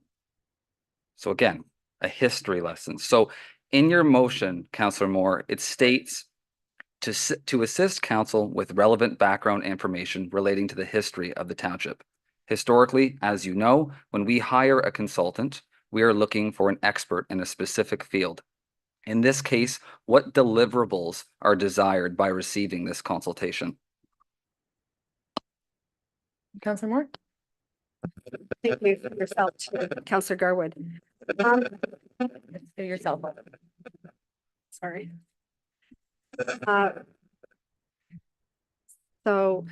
Springwater Township is 30 years old. And for half of the first 30 years, Mr. Georges was involved. I don't know anybody else that was involved for those first 15 years that can offer us the 3-term warden of the county experience, along with the starting as a volunteer to counselor to deputy mayor to mayor during those 15 years. In fact, he was instrumental in building this facility. If you can find me somebody else that has equivalent experience, media exposure, all of those things, then I said in my statement that I am happy to listen. But knowing that this council needs some assistance, we need some assistance, and we are facing the biggest decision that we will ever make. And I am not willing to do that without understanding the financial viability of our township once we make that decision. And there was never an intention to mislead anybody. Like I said, it was not my original motion. But it was advised that I keep it vague. So that's what I did under the advisement of our CAO. I'm gonna go follow on and then I have comment as well, please. Thank you, Mayor Coughlin. Regardless of who wrote the motion, your name's on it. And at the end of the day, as a member who has sat on this council for 2 terms, you're aware of that. I see this motion as an attempt to say one thing publicly while using the curtain of a closed session meeting to disguise this delicate discussion. I'm not disagreeing with you, Councillor Moore, that this is important. I've said that multiple times at this table, and I've fought alongside this council to continue negotiations, to continue fighting forward, to continue being at the table. If the goal is to discuss this map with the city of Barrie, let's discuss it with the city of Barrie, because I'm pretty sure there was a discussion just a few weeks ago at this table about that very one fact. You actually supported a reconsideration to bring this back to the table, along with the mayor, Councillor Thompson, and myself. So if that is the desire, then let's go that direction. And just to take a bit of a circle back, you had mentioned other folks that have the experience. I myself have had the opportunity of speaking to former members over the past few days who have that experience. The mayor provided a list of 10+ members of this council that have that experience. Many members that sit on this council today, while we weren't on council then, have lived in this municipality since that day and have been a part of that. There's people in this audience tonight that I can look at that I know have that experience. Let's lean on that.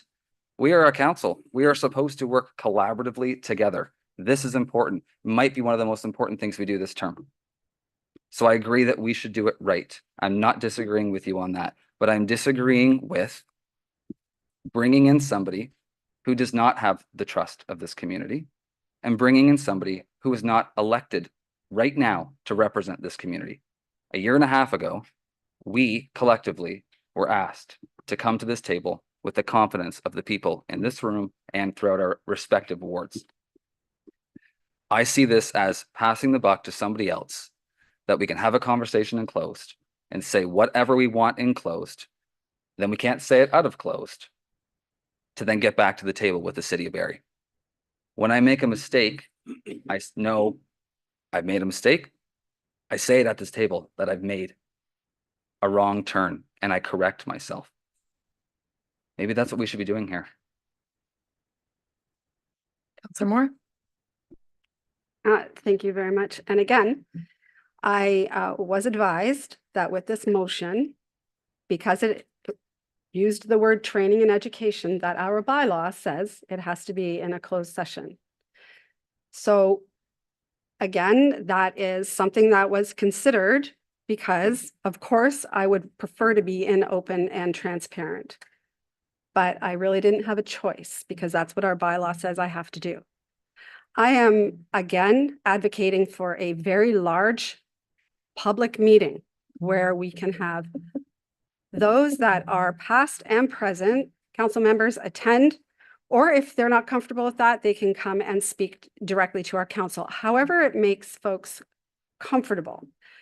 But the public meeting must happen. A way forward must happen. and we all must be armed with the information that we need. And I'm not sure how we say we are here because what the decisions were made that were before us brought us here are relevant in one case and not in the other. So we're saying that all of our past councils made relevant decisions, but Mr. George's, after 3 terms as warden, didn't make relevant decisions. So I have a problem with that. Do I have I don't know the history of some of the sensitivities around Mr. George's, and I've said that. But I have to really think about Springwater's future and where we're at today, and know that moving forward is the most important thing we will do. And I would rather have all of the information that I can possibly get when I need to make that kind of a decision. CEO Schmidt. Thank you, Mayor Cogan. Just want to clarify a few statements here that have been made tonight. So one, I did not recommend. This is not a staff recommendation to council. So there's not a recommendation from myself or any member of my staff as it relates to this matter. We provide advice, we provide guidance, similar to what we provided to Councillor Alexander on her motion that was discussed earlier today. There was advice and guidance provided. Does not mean that we agree, nor are we recommending what's in front of council tonight. So I just want to clarify, as much as there was conversation with Councillor Moore regarding this, and there was clarification sought as to whether or not this was dealing with the city of Barrie, it is not my notice of motion. So thank you. I do have a list here going. Sorry, I had Deputy Mayor Cabral, Councillor Fisher, and then Councillor Alexander and Councillor Garwood. And I think it's important. I just want to share with council and the public that Wednesday of last week, I had a phone call from former Mayor Georges. And in that phone call, he asked if I would be open to listening to his advice that he has to give. And I assured him that as a former mayor, I am always willing to listen out of respect for the office that everyone holds, that it's absolutely. And at that time, he said, well, no, this would be more of a formal presentation to council and with negotiations with the city of Barrie. And I assured Mr. Georges at that time that under no circumstances could this council resolve into closed to discuss something that in open we have said we are not entertaining, we are not going to do. And to have something where we have told the public we are not going to consider boundary adjustments. It is not a consideration. We are not going to learn, we're not going to negotiate, it is off the table. And then to resolve into closed to discuss it, that's our oath of office right there. And even talking about this, to me, it is so wrong. It is so wrong. If we want to get into closed and dive in to figure out what a counter offer looks like to the city of Barrie, we should have done that on November 17th rather than putting up a resolution that we're going to stop negotiations and then bring it forward and we're going to kind of start it. And we went to the city of Barrie and we said, what does this look like moving forward with boundary adjustments off the table? And Mayor Nuttall provided us with a response that said there is no path forward. Boundary adjustments have to be part of the conversation.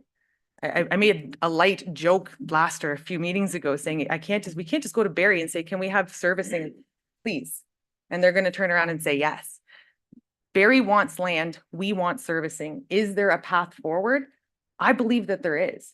And I believe that this council, if we get there with the expertise, and I understand that our directors at our director level are very new and they come with a lot of experience and I'm excited about it. But our CAO has been here for over a decade. And he has much respect from colleagues across the county. And I do believe that our CAO and our staff can lead us through these negotiations. And if at any time our staff believed that something was out of the realm of this building, they would come to us and say, we need to hire someone.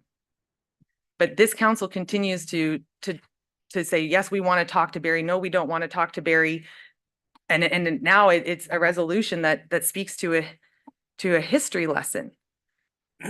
And I think that that's entirely misleading. And I do believe that if this council wants to resolve into closed, we need to have an open resolution that we are willing to discuss boundary adjustments. Deputy Cabral. Thank you, Mayor Coughlin. I appreciate what you've said. However, I do take exception to some of the comments. We keep sitting around here saying that other people have expertise in certain areas. They don't have the same expertise that Mr. Gurgis has, according to what Councillor Moore has presented to us. That up there in red on the left, outside of that single block on the right, is the boundary adjustment that they're proposing.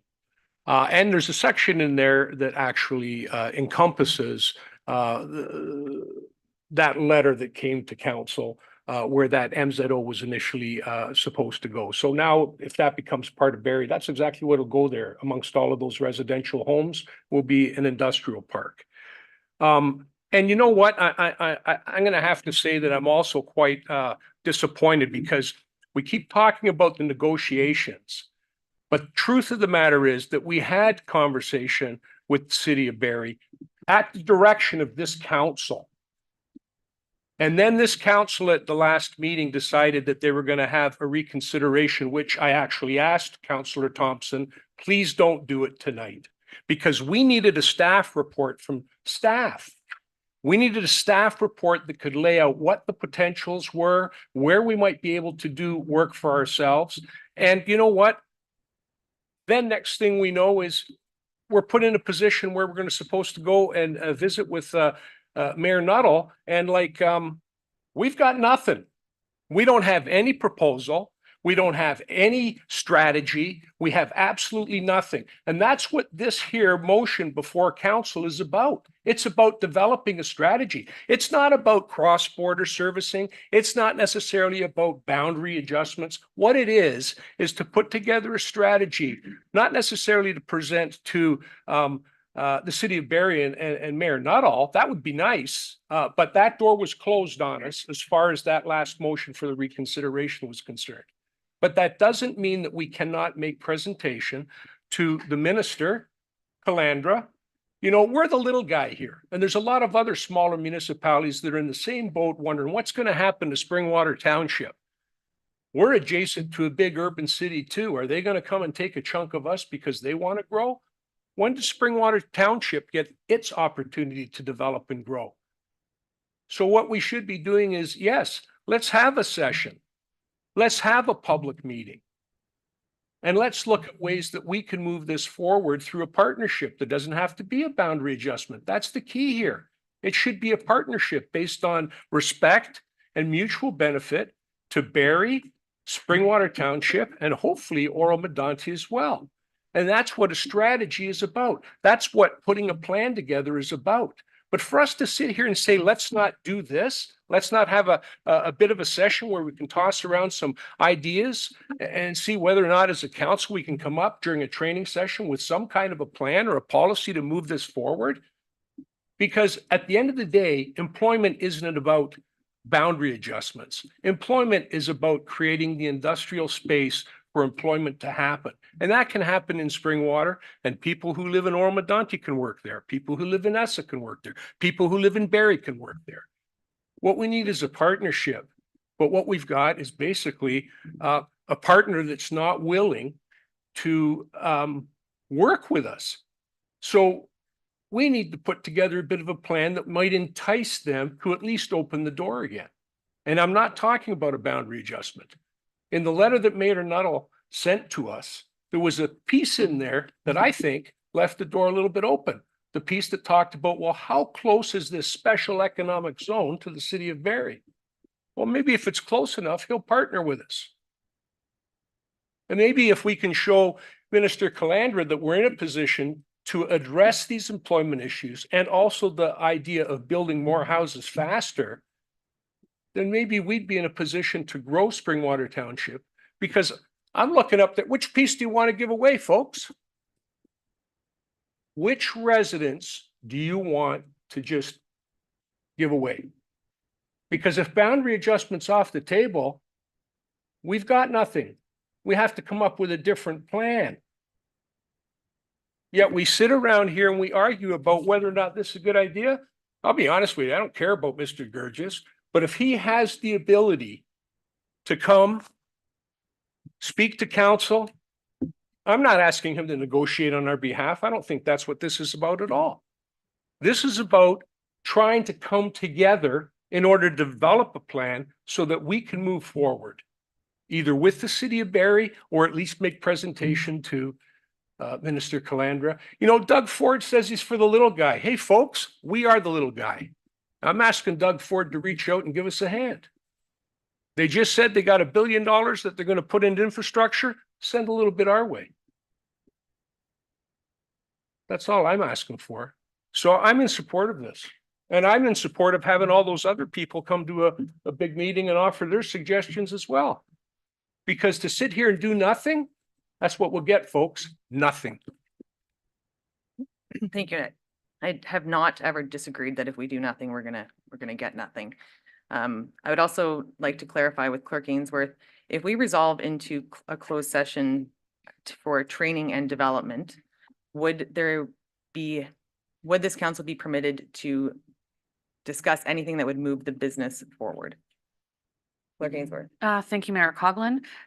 No, the Municipal Act is very clear that should council choose to enter closed session for training or education, that the business of the township cannot be moved forward.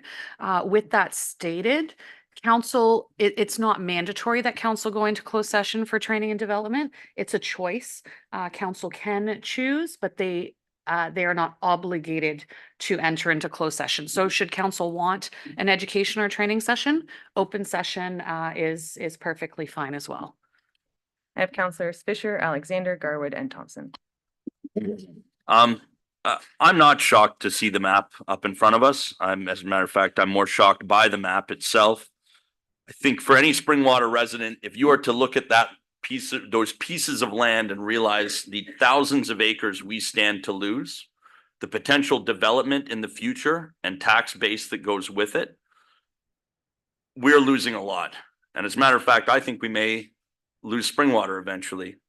I don't take a defeatist attitude out of the gate. I don't. As frankly, our mayor said in one of our last meetings, we can come up with a solution here in Springwater. I believe we have development opportunities here. I believe that we need to grow. Well, I don't believe it. I know it. We need to grow our tax base in order to afford some of the growth that we're experiencing.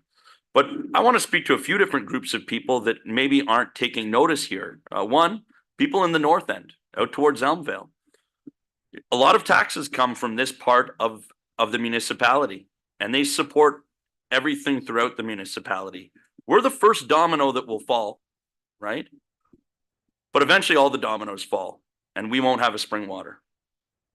So I think people need to take people in the north, people in the south in wards 4 and 5 should be shocked by this, because this is putting our municipality on the butcher's block. But eventually it will find its way to other parts of the municipality. So take heed. This should shock everyone. I also think that Barrie residents should be aware of this. This acquisition that Mayor Nuttall is trying to embark on, they will have to police it. They will have to plow the snow in these areas. It will become very expensive for the Barrie taxpayer. They need to pay attention as well.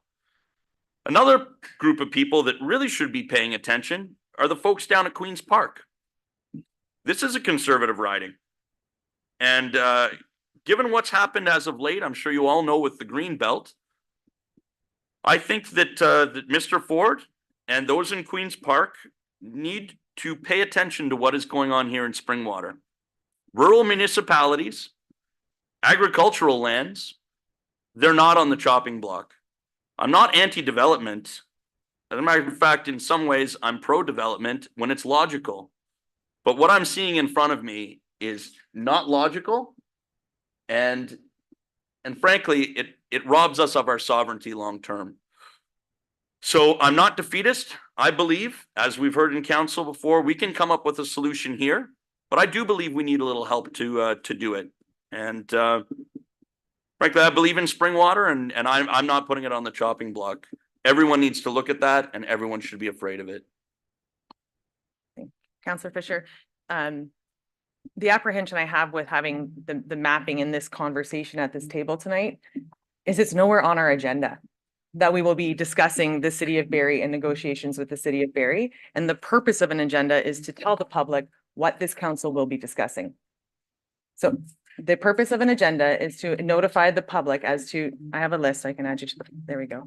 To make sure that the public knows. If the public knew that we were again discussing the city of Barrie, who knows what this chamber would look like?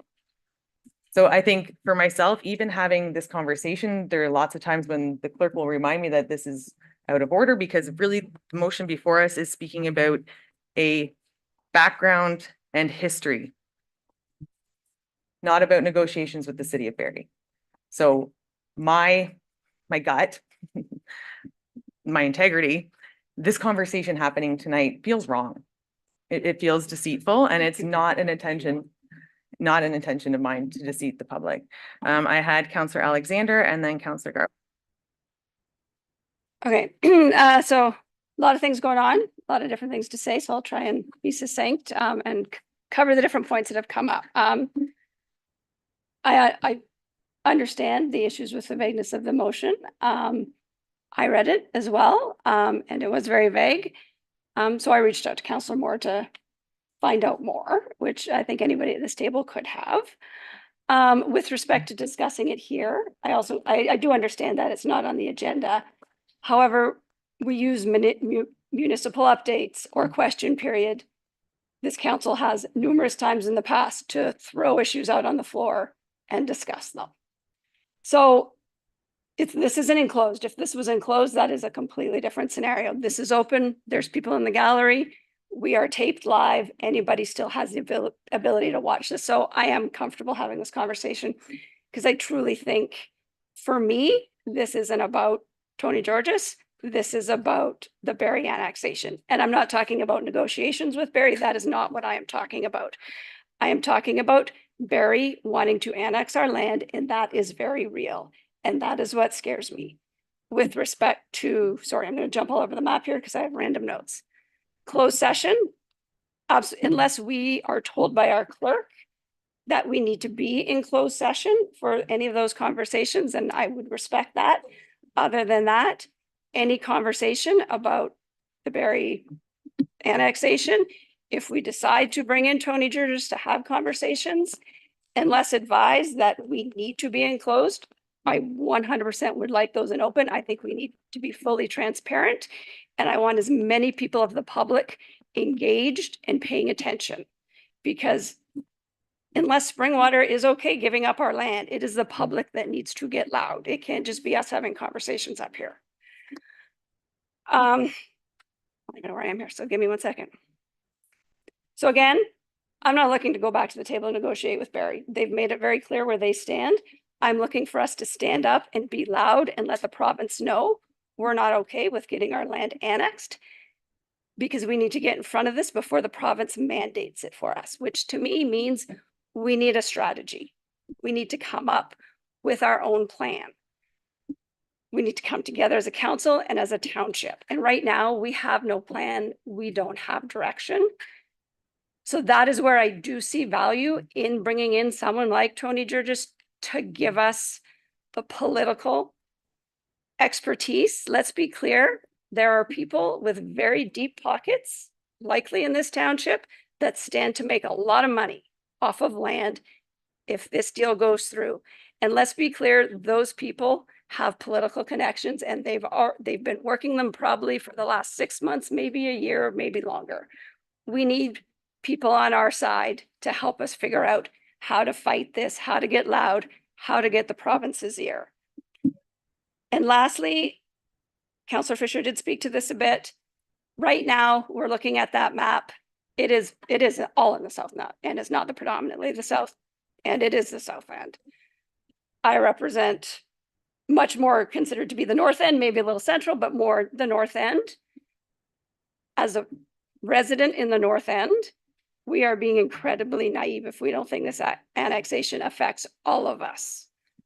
To Councillor Fisher's point, the predominant growth in this township has been and continues to be in the south end, which does mean that's where a lot of the tax base is coming from. I don't know how, if we start to lose huge chunks of that, how we're going to be able to service what we do right now, let alone I don't know how we're gonna be able to build a community hub or a fire station. Like we're gonna run out of money. There's not gonna be the money there. And to Mr. Smith's point, if that map that we had up there is not actually representative and that area is bigger, that land we're building the fire station and community hub on might not even be ours. So we need a plan. We need someone to help us navigate, not negotiate for us, not to hand the keys over to the Township of Springwater and say, go have at her, just to help guide us and navigate us through this. And again, not the negotiation about how we save our land. And after Councillor Alexander, I do have Garwood, but I would like to remind council as well that this is very similar. I think that the last time this happened, it was with Innisfil, and the mayor of Innisfil has offered to come in and speak to us for free on what that municipality as a neighbor to Barrie has experienced. So that option does exist. Councillor Garwood. Thank you, Mayor Coughlin. I think we're starting to lose sight of what this motion is on the floor tonight. Again, the city of Barrie is not mentioned in this. We were not here today to discuss the city of Barrie. We've had those conversations. We voted on that multiple times. This council has clearly sent a directive as to the direction that they want to or do not want to go forward with. This motion is around giving somebody $10,000, whether it be $10,000, whether it be $1, it's still somebody that we're paying $300 an hour. So it's going to be thousands of dollars regardless. Every time I have brought a motion forward this term, I have been told that my motion is not fiscally responsible. I could say the same thing here today, that this motion is vague and not fiscally responsible. I have a couple points here that I want to make because I think there's a lot of also information that is being thrown out there, information that I'm hearing for the first time, and I've been a part of every single one of these same discussions. So, for instance, the word annexation, that is not a word that I've ever heard in a City of Barrie report or a discussion that we have had. It's a potential partnership. By no means does sitting at the table with the City of Barrie mean we are giving them our land. It does not. I've screamed this multiple times over the past 4 months. Secondary, there was, and I quote, reference from various members, a strategy enclosed, a public meeting, public consultation. I agree with all of those things. Councillor Moore, I wish they were in the motion, but they're not. That is not what we are voting on tonight. I always support public consultation. I always support a public meeting. I always support, I've been saying that for the last 6 months on this topic, but that is not the direction that we have chosen to go. And while this is not a referendum on a former mayor, I thank anyone who's given time to serve this municipality. But I know there's been conversation around this table of, I don't know the sensitivities. I do. I know those sensitivities because I live in the community that it affected. The two people that sit beside me also live close to those same community, and one is represented and still does represent that same community. Those sensitivities are real. People in the audience tonight that I see the faces that were fighting alongside to stop something that was gravely inappropriate for this municipality, and that's dump site 41. So we're not here to talk about that. We're not here to go back in the past, but we have to talk about it a bit when we are about to give somebody money. Multiple times I have sat here to advocate for things like newspapers and farmers markets, and I get told no because we're spending too much money. I think $1 is too much money. If former Mayor Gurgis, if he wants to come in, I'd love to listen to him for free, as I would former Mayor Allen, former Mayor French, and former Mayor Collins. This is important because we talk always about precedent. We talk about the future. We also talk about things like spring water will not exist anymore. Well, that's a bit of doomsday thinking because that has also never been a conversation at this table. I would love to hear what Mayor Dolan of Innisfil has to say, as the mayor had indicated. We have resources to us that are free. Regardless if we're pulling it from the tax rate stabilization fund, that is still funds that were taxed to all of us and the folks that are in the audience tonight, and the folks that are watching and all of our constituents. So we have to remember that this is not a savings account that we can pull from anytime we want to have fun with it. Because I've used this account or tried to multiple times and consistently am told no. So I will end with, there's also a lot of talk about the provincial government and what they may or may not do.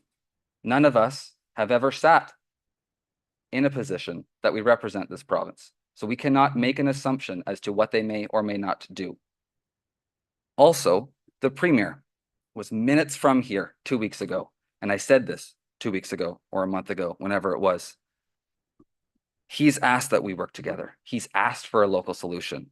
While today's discussion shouldn't be about the city of Barrie, because that is not the motion Councillor Moore brought forward, if that's where we've gone, then let's listen to the premier. Let's have a local solution.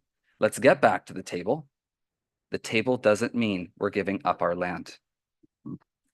I have a long list here. I have Councillor Thompson, and then I have Deputy Cabral, and then I have Councillor Fisher and Alexander. You're out. I'm out. Thank you, Mayor Coughlin. I am thrilled we're having this conversation tonight. I said from the start, running and hiding from this was not a good solution. I also agree that we need help. Councillor Fisher alluded to the fact tonight that we're having trouble getting the lights turned on in our library. So definitely we need help on a variety of matters. So I don't know whether Councillor Moore would be amenable to an amendment to this motion, but I could approve this, be in favor of this motion if Mr. George's name was removed and all of the names were added to it.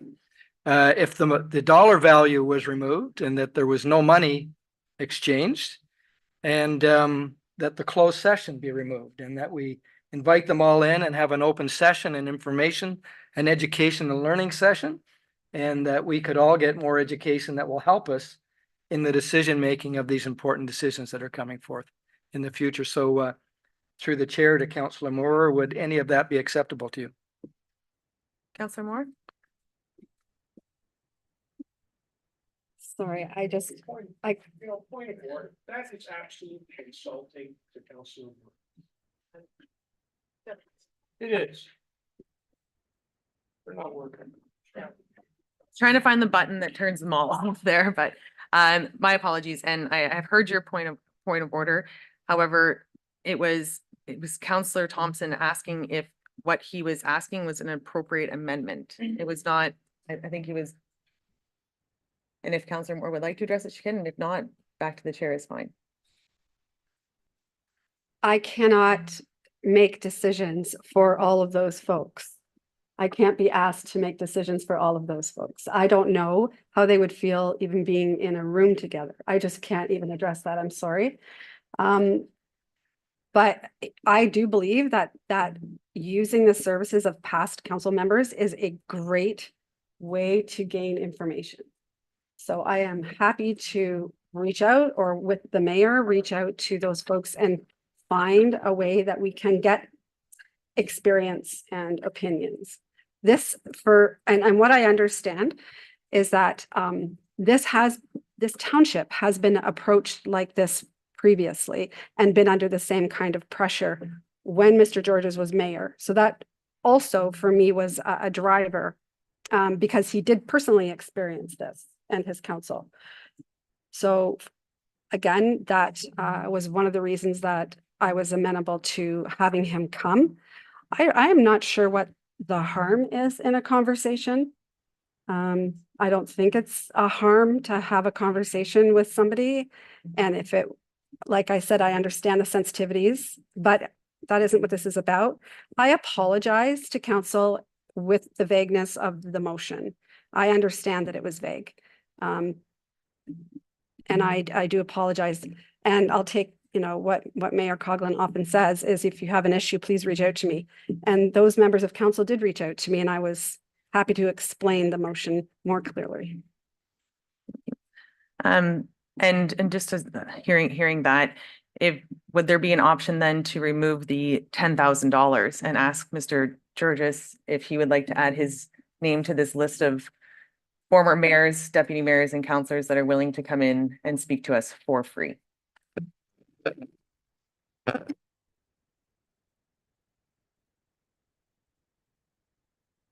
I would be happy to ask him. Next was Counselor Fisher. Just a few points and I'll make it my last. Just going back to what Counselor Garwood had said, he referred to it as a partnership. I don't mind seeing a partnership, as it were. But what I've seen so far coming from the city of Barrie is quite aggressive. It does not suggest anything that I would consider a partnership. The map that's ever growing from the city of Barrie lacks any benefit, any real benefit for the people of Springwater and our tax base. And I think you referred to it, and I'm not disagreeing with you, Councillor Garwood. I just have to say though that does it sound like a bit of a doomsday prophecy? Well, yeah, but I remind people that Springwater at one point went all the way to Cundles in Barrie, right? We have been slowly eroded by the city of Barrie, and they're back this time for their new pound of flesh. And it doesn't stop there. Let's not be naive. And I think it is naive. Fiscally responsible. It does seem like a large amount of taking a stand, and frankly, we can grow our tax base right here in Springwater and support things like our new recreation center, like Craig Road, like frankly, the arena in Elmville. You know, these are all things that feed off of our collective tax base. So let's not be defeatist. I don't think it's doomsday. I actually think it's living in reality and maybe actually living in the past, understanding the past. Counselor Alexander, Moore, and Thompson. All right, at this rate, we're going to be here all night, folks. Get comfy. Sorry, just trying to lighten the mood. Okay, so I have a question for Councillor Moore. Actually, I'm going to make a statement first with respect to the fee. With all due respect, Councillor Thompson, I am in the field of consultants. I work with consultants all the time. I manage consultants. I don't know any professional consultant that bills out at $50 to $100 an hour. Everybody I work with bills out at $200 plus, $300 plus of an hour. That's what we're billed in my company. That is the going rate today. So actually, I don't think it's an outrageous rate. It's a rate that I feel is probably in line. Now, that's not with respect to whether he's worth that or not. I'm just saying with respect to a consulting fee. My question to Councillor Moore would be, so if we went down the path of approving the motion, one, do we have the ability to have an initial meeting? And as much as I am interested in the history and what's happened in the past and all of that, I do agree we have many resources we can get that from. And I'm happy to add him to the list of other former council members and mayors that Mayor Coughlin reached out to. In terms of billable hours, I'm looking for what's the scope of work and what's your strategy to help us get through this. Are we able to have an initial meeting, which I understand we probably pay for, and then be able to walk away and say, absolutely not, no, thank you, because not worth our money. Or B, be able to say, okay, well, maybe it is worth 10 hours or whatever it is. I want to make sure if we decide to go down this path, our hands aren't tied at any given moment. Thank you. And typically when, sorry, that was to Councillor Moore. My apologies for interrupting there. Councillor Moore. Thank you. Through yourself too, Councillor Alexander. I am agreeable and amenable to whatever makes this council happy, because right now I feel as 7 of us, I think we need to get on board and act like 7 responsible people of a council. If Mr. Georges comes to council with a framework that we can work with a scope of practice that we agree with, and a path that we are all 7 agreeable to, then absolutely we continue down that path. I think because he is a strategist, then that is his specialty. And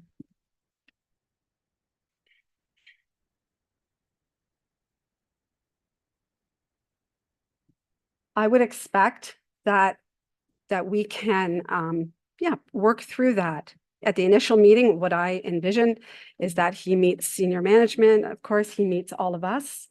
And those are the things that we talk about. I'd really like to thank Carolyn Garvey for asking those very important questions, because those are all my considerations too. You know, it is about scope of practice. It is about deliverables. It is about his hourly rate. What is the projected timeline? And I want to say too that there is an underlying sense of urgency with this.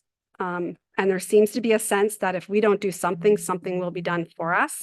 And that isn't where I want to be. I'm just going to remind, any other- my apologies. I'm just Thank going to you. remind members of the audience that while the voice does actually, and even whispers do carry up here. And sometimes when we have trains of thoughts going, those little whispers can derail us. So I just appreciate decorum in the chamber. Thank you, Mayor Coughlin. And I just want to go back to one thing, if I may, that Councillor Garwood said earlier about not ever hearing the word annexation used. We all received Mr. Smith's letter this week, and he said, present annexation is inevitable. That's what he wrote. And honestly, that scares me. Thank you. Before I do make my way around to back to Councillor Moore after this, what I'm hearing is, and again, my concern with it is that the motion doesn't speak to hiring a strategist for negotiations with the city of Barrie. If this council was to have a motion that said that we advise staff to go find us the best of the best, because the amount of concern that I have had from the public in the last hour, the confidence level in the proposed consulting firm, I don't believe is one that Springwater get right behind. If this council was to ask or direct CEO Schmidt to go find us someone that's going to come in here and do that, I can get on board with that, but it needs to be very clear to the public what our intentions are. And it's back to Councillor Moore and then Councillor Thompson. Thank you. Through you, Mayor Coughlin, then to CEO Schmidt. In your experience, potentially, what could a cost be associated with this strategist through Hempson or Deloitte that we are speaking of? And I'm not meaning to put you on the spot with an exact cost, but I'm just saying, what does that expense look like in comparison to what I'm proposing? CEO Schmidt. Thank you, Mayor Coughlin, through you, Councillor Moore. So again, it would depend on scope of work and what's being sought and why we're engaging. And again, all of those things that council has talked about tonight with timelines and such. So would it be in the ballpark at $10,000? It could be, absolutely. It could be less, it could be more. Again, depends on scope of work, depends on the deliverables that council is looking for. Timelines, are they available? All those things come into consideration when we seek a consultant. So. Yeah, I have Councillor Thompson and Garwood, and also to remind council that when we were down in Calander's office, it was the idea of a provincial land facilitator was offered. So there is an opportunity where we could reach back out to Calander's office and ask for exactly that. Councillor Thompson. So Mayor Coughlin, I think everybody's had a real opportunity to rehash this, and we're rehashing a lot of information that we've already spoke about. Is it appropriate at this time for me to call a recorded vote? Again, I'm reminding members of council when a member of council calls a vote, the discretion of the chair is to halt. But as you all know, I keep a list of people that have had intent to speak. So I do have Councillor Garwood and Fisher on that list, and I would like to offer them the opportunity before Councillor Garwood and then Councillor Fisher. Thank you, Mayor Coughlin. I was also going to call the vote, but I will just make one quick clarification and point, and then I'm going to ask Councillor Moore one question. In regards to annexation, while members of the community might share and utilize that word, from neighboring municipalities, that has never been communicated. So I can't say for what other members and other community members or other members on this table are going to say, but that has never been communicated to us officially. Clarification. And secondary is, I understand there was clarification around amendments in general to the motion. So for clarity around this table as to what we are voting on, is the motion remaining as is, or is there amendments that are being proposed? I have not had any formal amendments tabled at this time. Counselor Fisher? Just a quick mention, you know, we are a rural municipality, and some of the land that we'll call on the butcher's block that you just saw in Ward 4 and Ward 5, it is agricultural land. It belongs to farmers, you know, and we continuously tout, myself included up here, that we are an agricultural municipality. A lot of our a major business within Springwater is agriculture. But yet some of the land that we put on that chopping block, or Barry does, and we entertain, is agricultural. And I worry, one, that the farmers aren't consulted, but two, from an environmental aspect, I think we need to ask ourselves, what does this do environmentally for us? And what does it do with that agricultural land? I've said this before, and maybe this is a bit off topic, but once that agricultural land is gone, you can't rip those townhomes off of it, those factories back off of it. You know, they are gone. And for anyone who's been north of Aurelia, that's where the Canadian Shield starts. You know, you can't put a plow in that ground. So I worry about, I'll call it illogical development. Some of that land I drive past every day out on Old Second and in those areas in Ward 5, and it is farmland. And I feel that Barry anyway, is they're not paying any attention to that. And I feel that that frankly, this council needs to fight for that land as well. You know, maybe it's ideological of me, maybe it's old school, but I think that we need to defend that part of Springwater. I'm okay with development, as I said before, but it has to be in logical areas. Keep that. Counselor Alexander? Can I propose an amendment which would take out, I don't even have the motion in front of me, the portion about being enclosed. I would like, whether it's worded Clerk Ainsworth on advice of the clerk to ensure we're following the Municipal Act, but any other general discussions involving Mr. George, actually involving just any other general discussions regarding a consultant brought in regarding the annexation of these lands. I don't want those to be enclosed. I think we need to be fully transparent for all of our residents so they can become engaged and involved and know what's going on and the decisions that are being made. So if you would be amended. And Clerk Ainsworth, that can just be a friendly amendment to just have that strike. And that was, and yeah, Deputy Cabral. Just to remind folks, we did have initially closed session meetings about this, and the closed session meetings were specific to the change in possible zoning, what areas, what lands would be identified.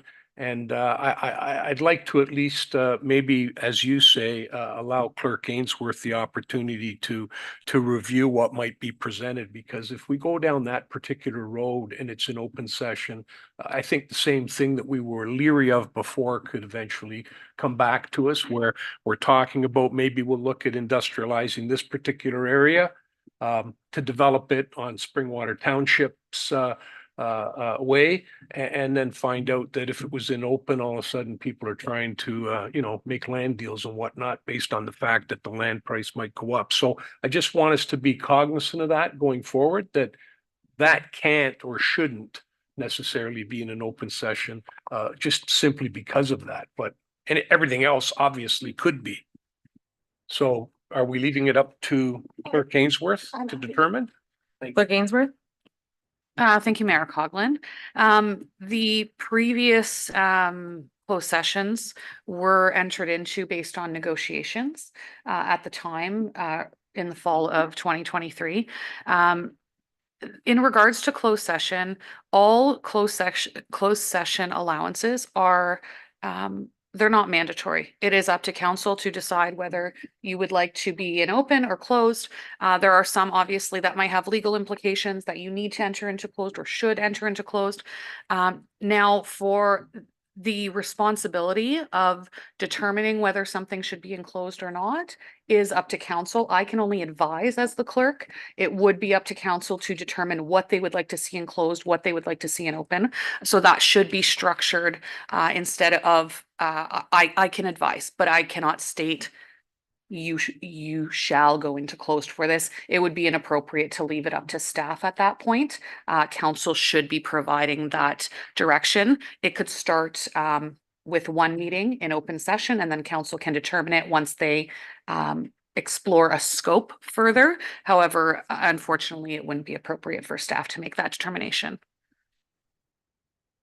And then just for further clarification on the motion, as it does not state the city of Barrie, negotiations with the city of Barrie, annexation or land, whichever, at any point should council choose to, with consultant Georges, move into a closed session, would council be permitted to speak to that? Thank you, Mayor Coughlin. At this point, the way the motion is worded is the only direction from council would be to receive relevant background information relating to the history of the township from Mr. Georges, should they decide to approve this motion. Any further direction for expansion of scope needs to come from council. So at that point, council can direct adding another piece to the work of Mr. Georges. However, staff wouldn't be able to determine it, and council as a whole would have to direct it. Thank you for that clarification. Deputy Cabral? Thank you. I'm going to ask through you to Councillor Moore if it might be appropriate, because really this whole exercise is to try and formulate basically a position going forward, not specific to boundary adjustment or cross-border servicing, but a position in general for Springwater Township to move forward, whether it's with Barrie. We'd like to have some kind of a partnership with Barrie, or whether it's to move forward on our own and submit our position to the minister for his consideration, whether or not a boundary adjustment is even warranted as far as Barrie's position is concerned. That wouldn't be us negotiating anything on boundary. It would be simply saying, here's our position, here's what we can do, and then it would be up to someone else. But I think the whole idea is to try and come up with some kind of a strategy, options, positions, much along the same lines as what we're hoping to get from staff on those exact same things, such as cross-border servicing. Cross-border servicing might be off the table for the city of Barrie, but when we look at the city of Peterborough, it's the exact opposite. They're trying to change their official plan in order to include cross-border servicing so that they can offer it to municipalities adjoining them in order to attract employment there, because they just want the employment. They're not worried about where it actually is. So if we're in a position to present something along those lines, then I think we should be including something along those lines in the motion, not just the history of what's happened in Springwater Township. I have Councillor Garwood, and then I'll go to Councillor Moore as it's her notice of motion for final comment. Thank you, Mayor Coughlin. I was just going to mention, I know that we're discussing the motion right now, but a vote was called about 10 minutes ago, so we should vote. Councillor Moore? Thank you very much, Mayor Coughlin. I just wanted to clarify that this is for council. I don't want Springwater Township staff to think that we are bringing Mr. Tony on board for anything other than to help council. It's not meant to direct staff or anything of that noise. So thank you. And I think it's just a beginning. It's just a step. It's just a first step. That's all this is. Thank you. Clerk Ainsworth? Thank you, Mayor Coughlin. At this point, the original motion would remain with the exception of the statement to be conducted in closed session as permitted under the Municipal Act. So the motion would read, whereas Tony Georges, former mayor of the Township of Springwater, worked with the original Springwater Council and is a three-term warden of Simcoe County, who also chaired the provincial growth plan for Simcoe, Barrie, and Aurelia. And whereas Mr. Georges' Springwater County and provincial experience, coupled with his unique depth of knowledge and history, will greatly assist council. Be it therefore resolved that Tony Georges Consulting be retained to provide training and education in order to assist council with relevant background information relating to the history of the township, and that council authorize a retainer in the amount of $10,000 to contract Tony Georges Consulting with funds to be drawn from the tax rate stabilization fund. Thank you for that. It is a recorded vote. Oh, sorry, Councillor Thompson. Just a question about the motion. I thought that the retainer, we weren't giving him $10,000, that we were, he was going to bill us on an hourly rate. To me, that motion reads that we're giving him $10,000. I can't answer that. I'll turn to, sorry. Thank you very much, Mayor Coughlin. It clearly says retainer in the amount of $10,000. If it would make you happy, I can add billable hours up to $10,000. Would that make sense? And is there a rate? Well, his rate is $300. Maybe it takes 1 hour. I don't know. The clerk has added billable hours up to, and if you, yeah, that's fine there. There we are. So the vote has been called and it was a recorded vote requested. Recorded vote requested by Mayor Coughlin.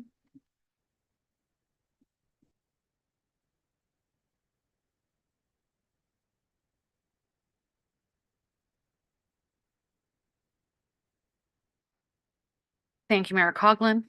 My apologies, and I would like to remind members of the public who are still here, so this is obviously what you have come to participate in, decorum, and please, as much as respect as I give you, I'm asking for the same in this chamber, please.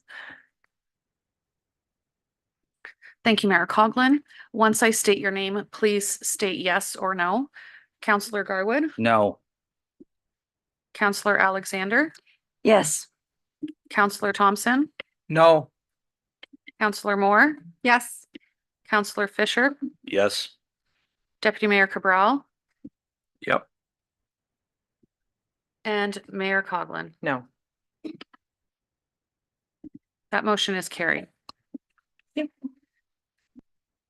At this time, we are moving on to, actually, are there any other notices of motion to be given? We'll now move on to our items for future consideration. And if we have a mover and seconder for the bylaws, please. Have Councillor Moore and Councillor Alexander. Oh, and sorry, Clerk Ainsworth would like to speak to the bylaw here. Thank you, Mayor Coughlin. During the notices of motion, the CEO and I received an email regarding the lease agreement for 35 Queen Street West. The information report was included earlier on the agenda. Unfortunately, the doctor received information from the Ministry of Health where the application has not been approved. So at this point, the lease agreement bylaw will be pulled from the agenda and not approved, as it would need to be rescinded at the next meeting. Thank you. So I have a mover and seconder, right? For the bylaws? Can I have a mover and seconder for the bylaws, please? I have Councillors Fisher and Thompson. That bylaws listed herein be signed and sealed by the mayor and clerk.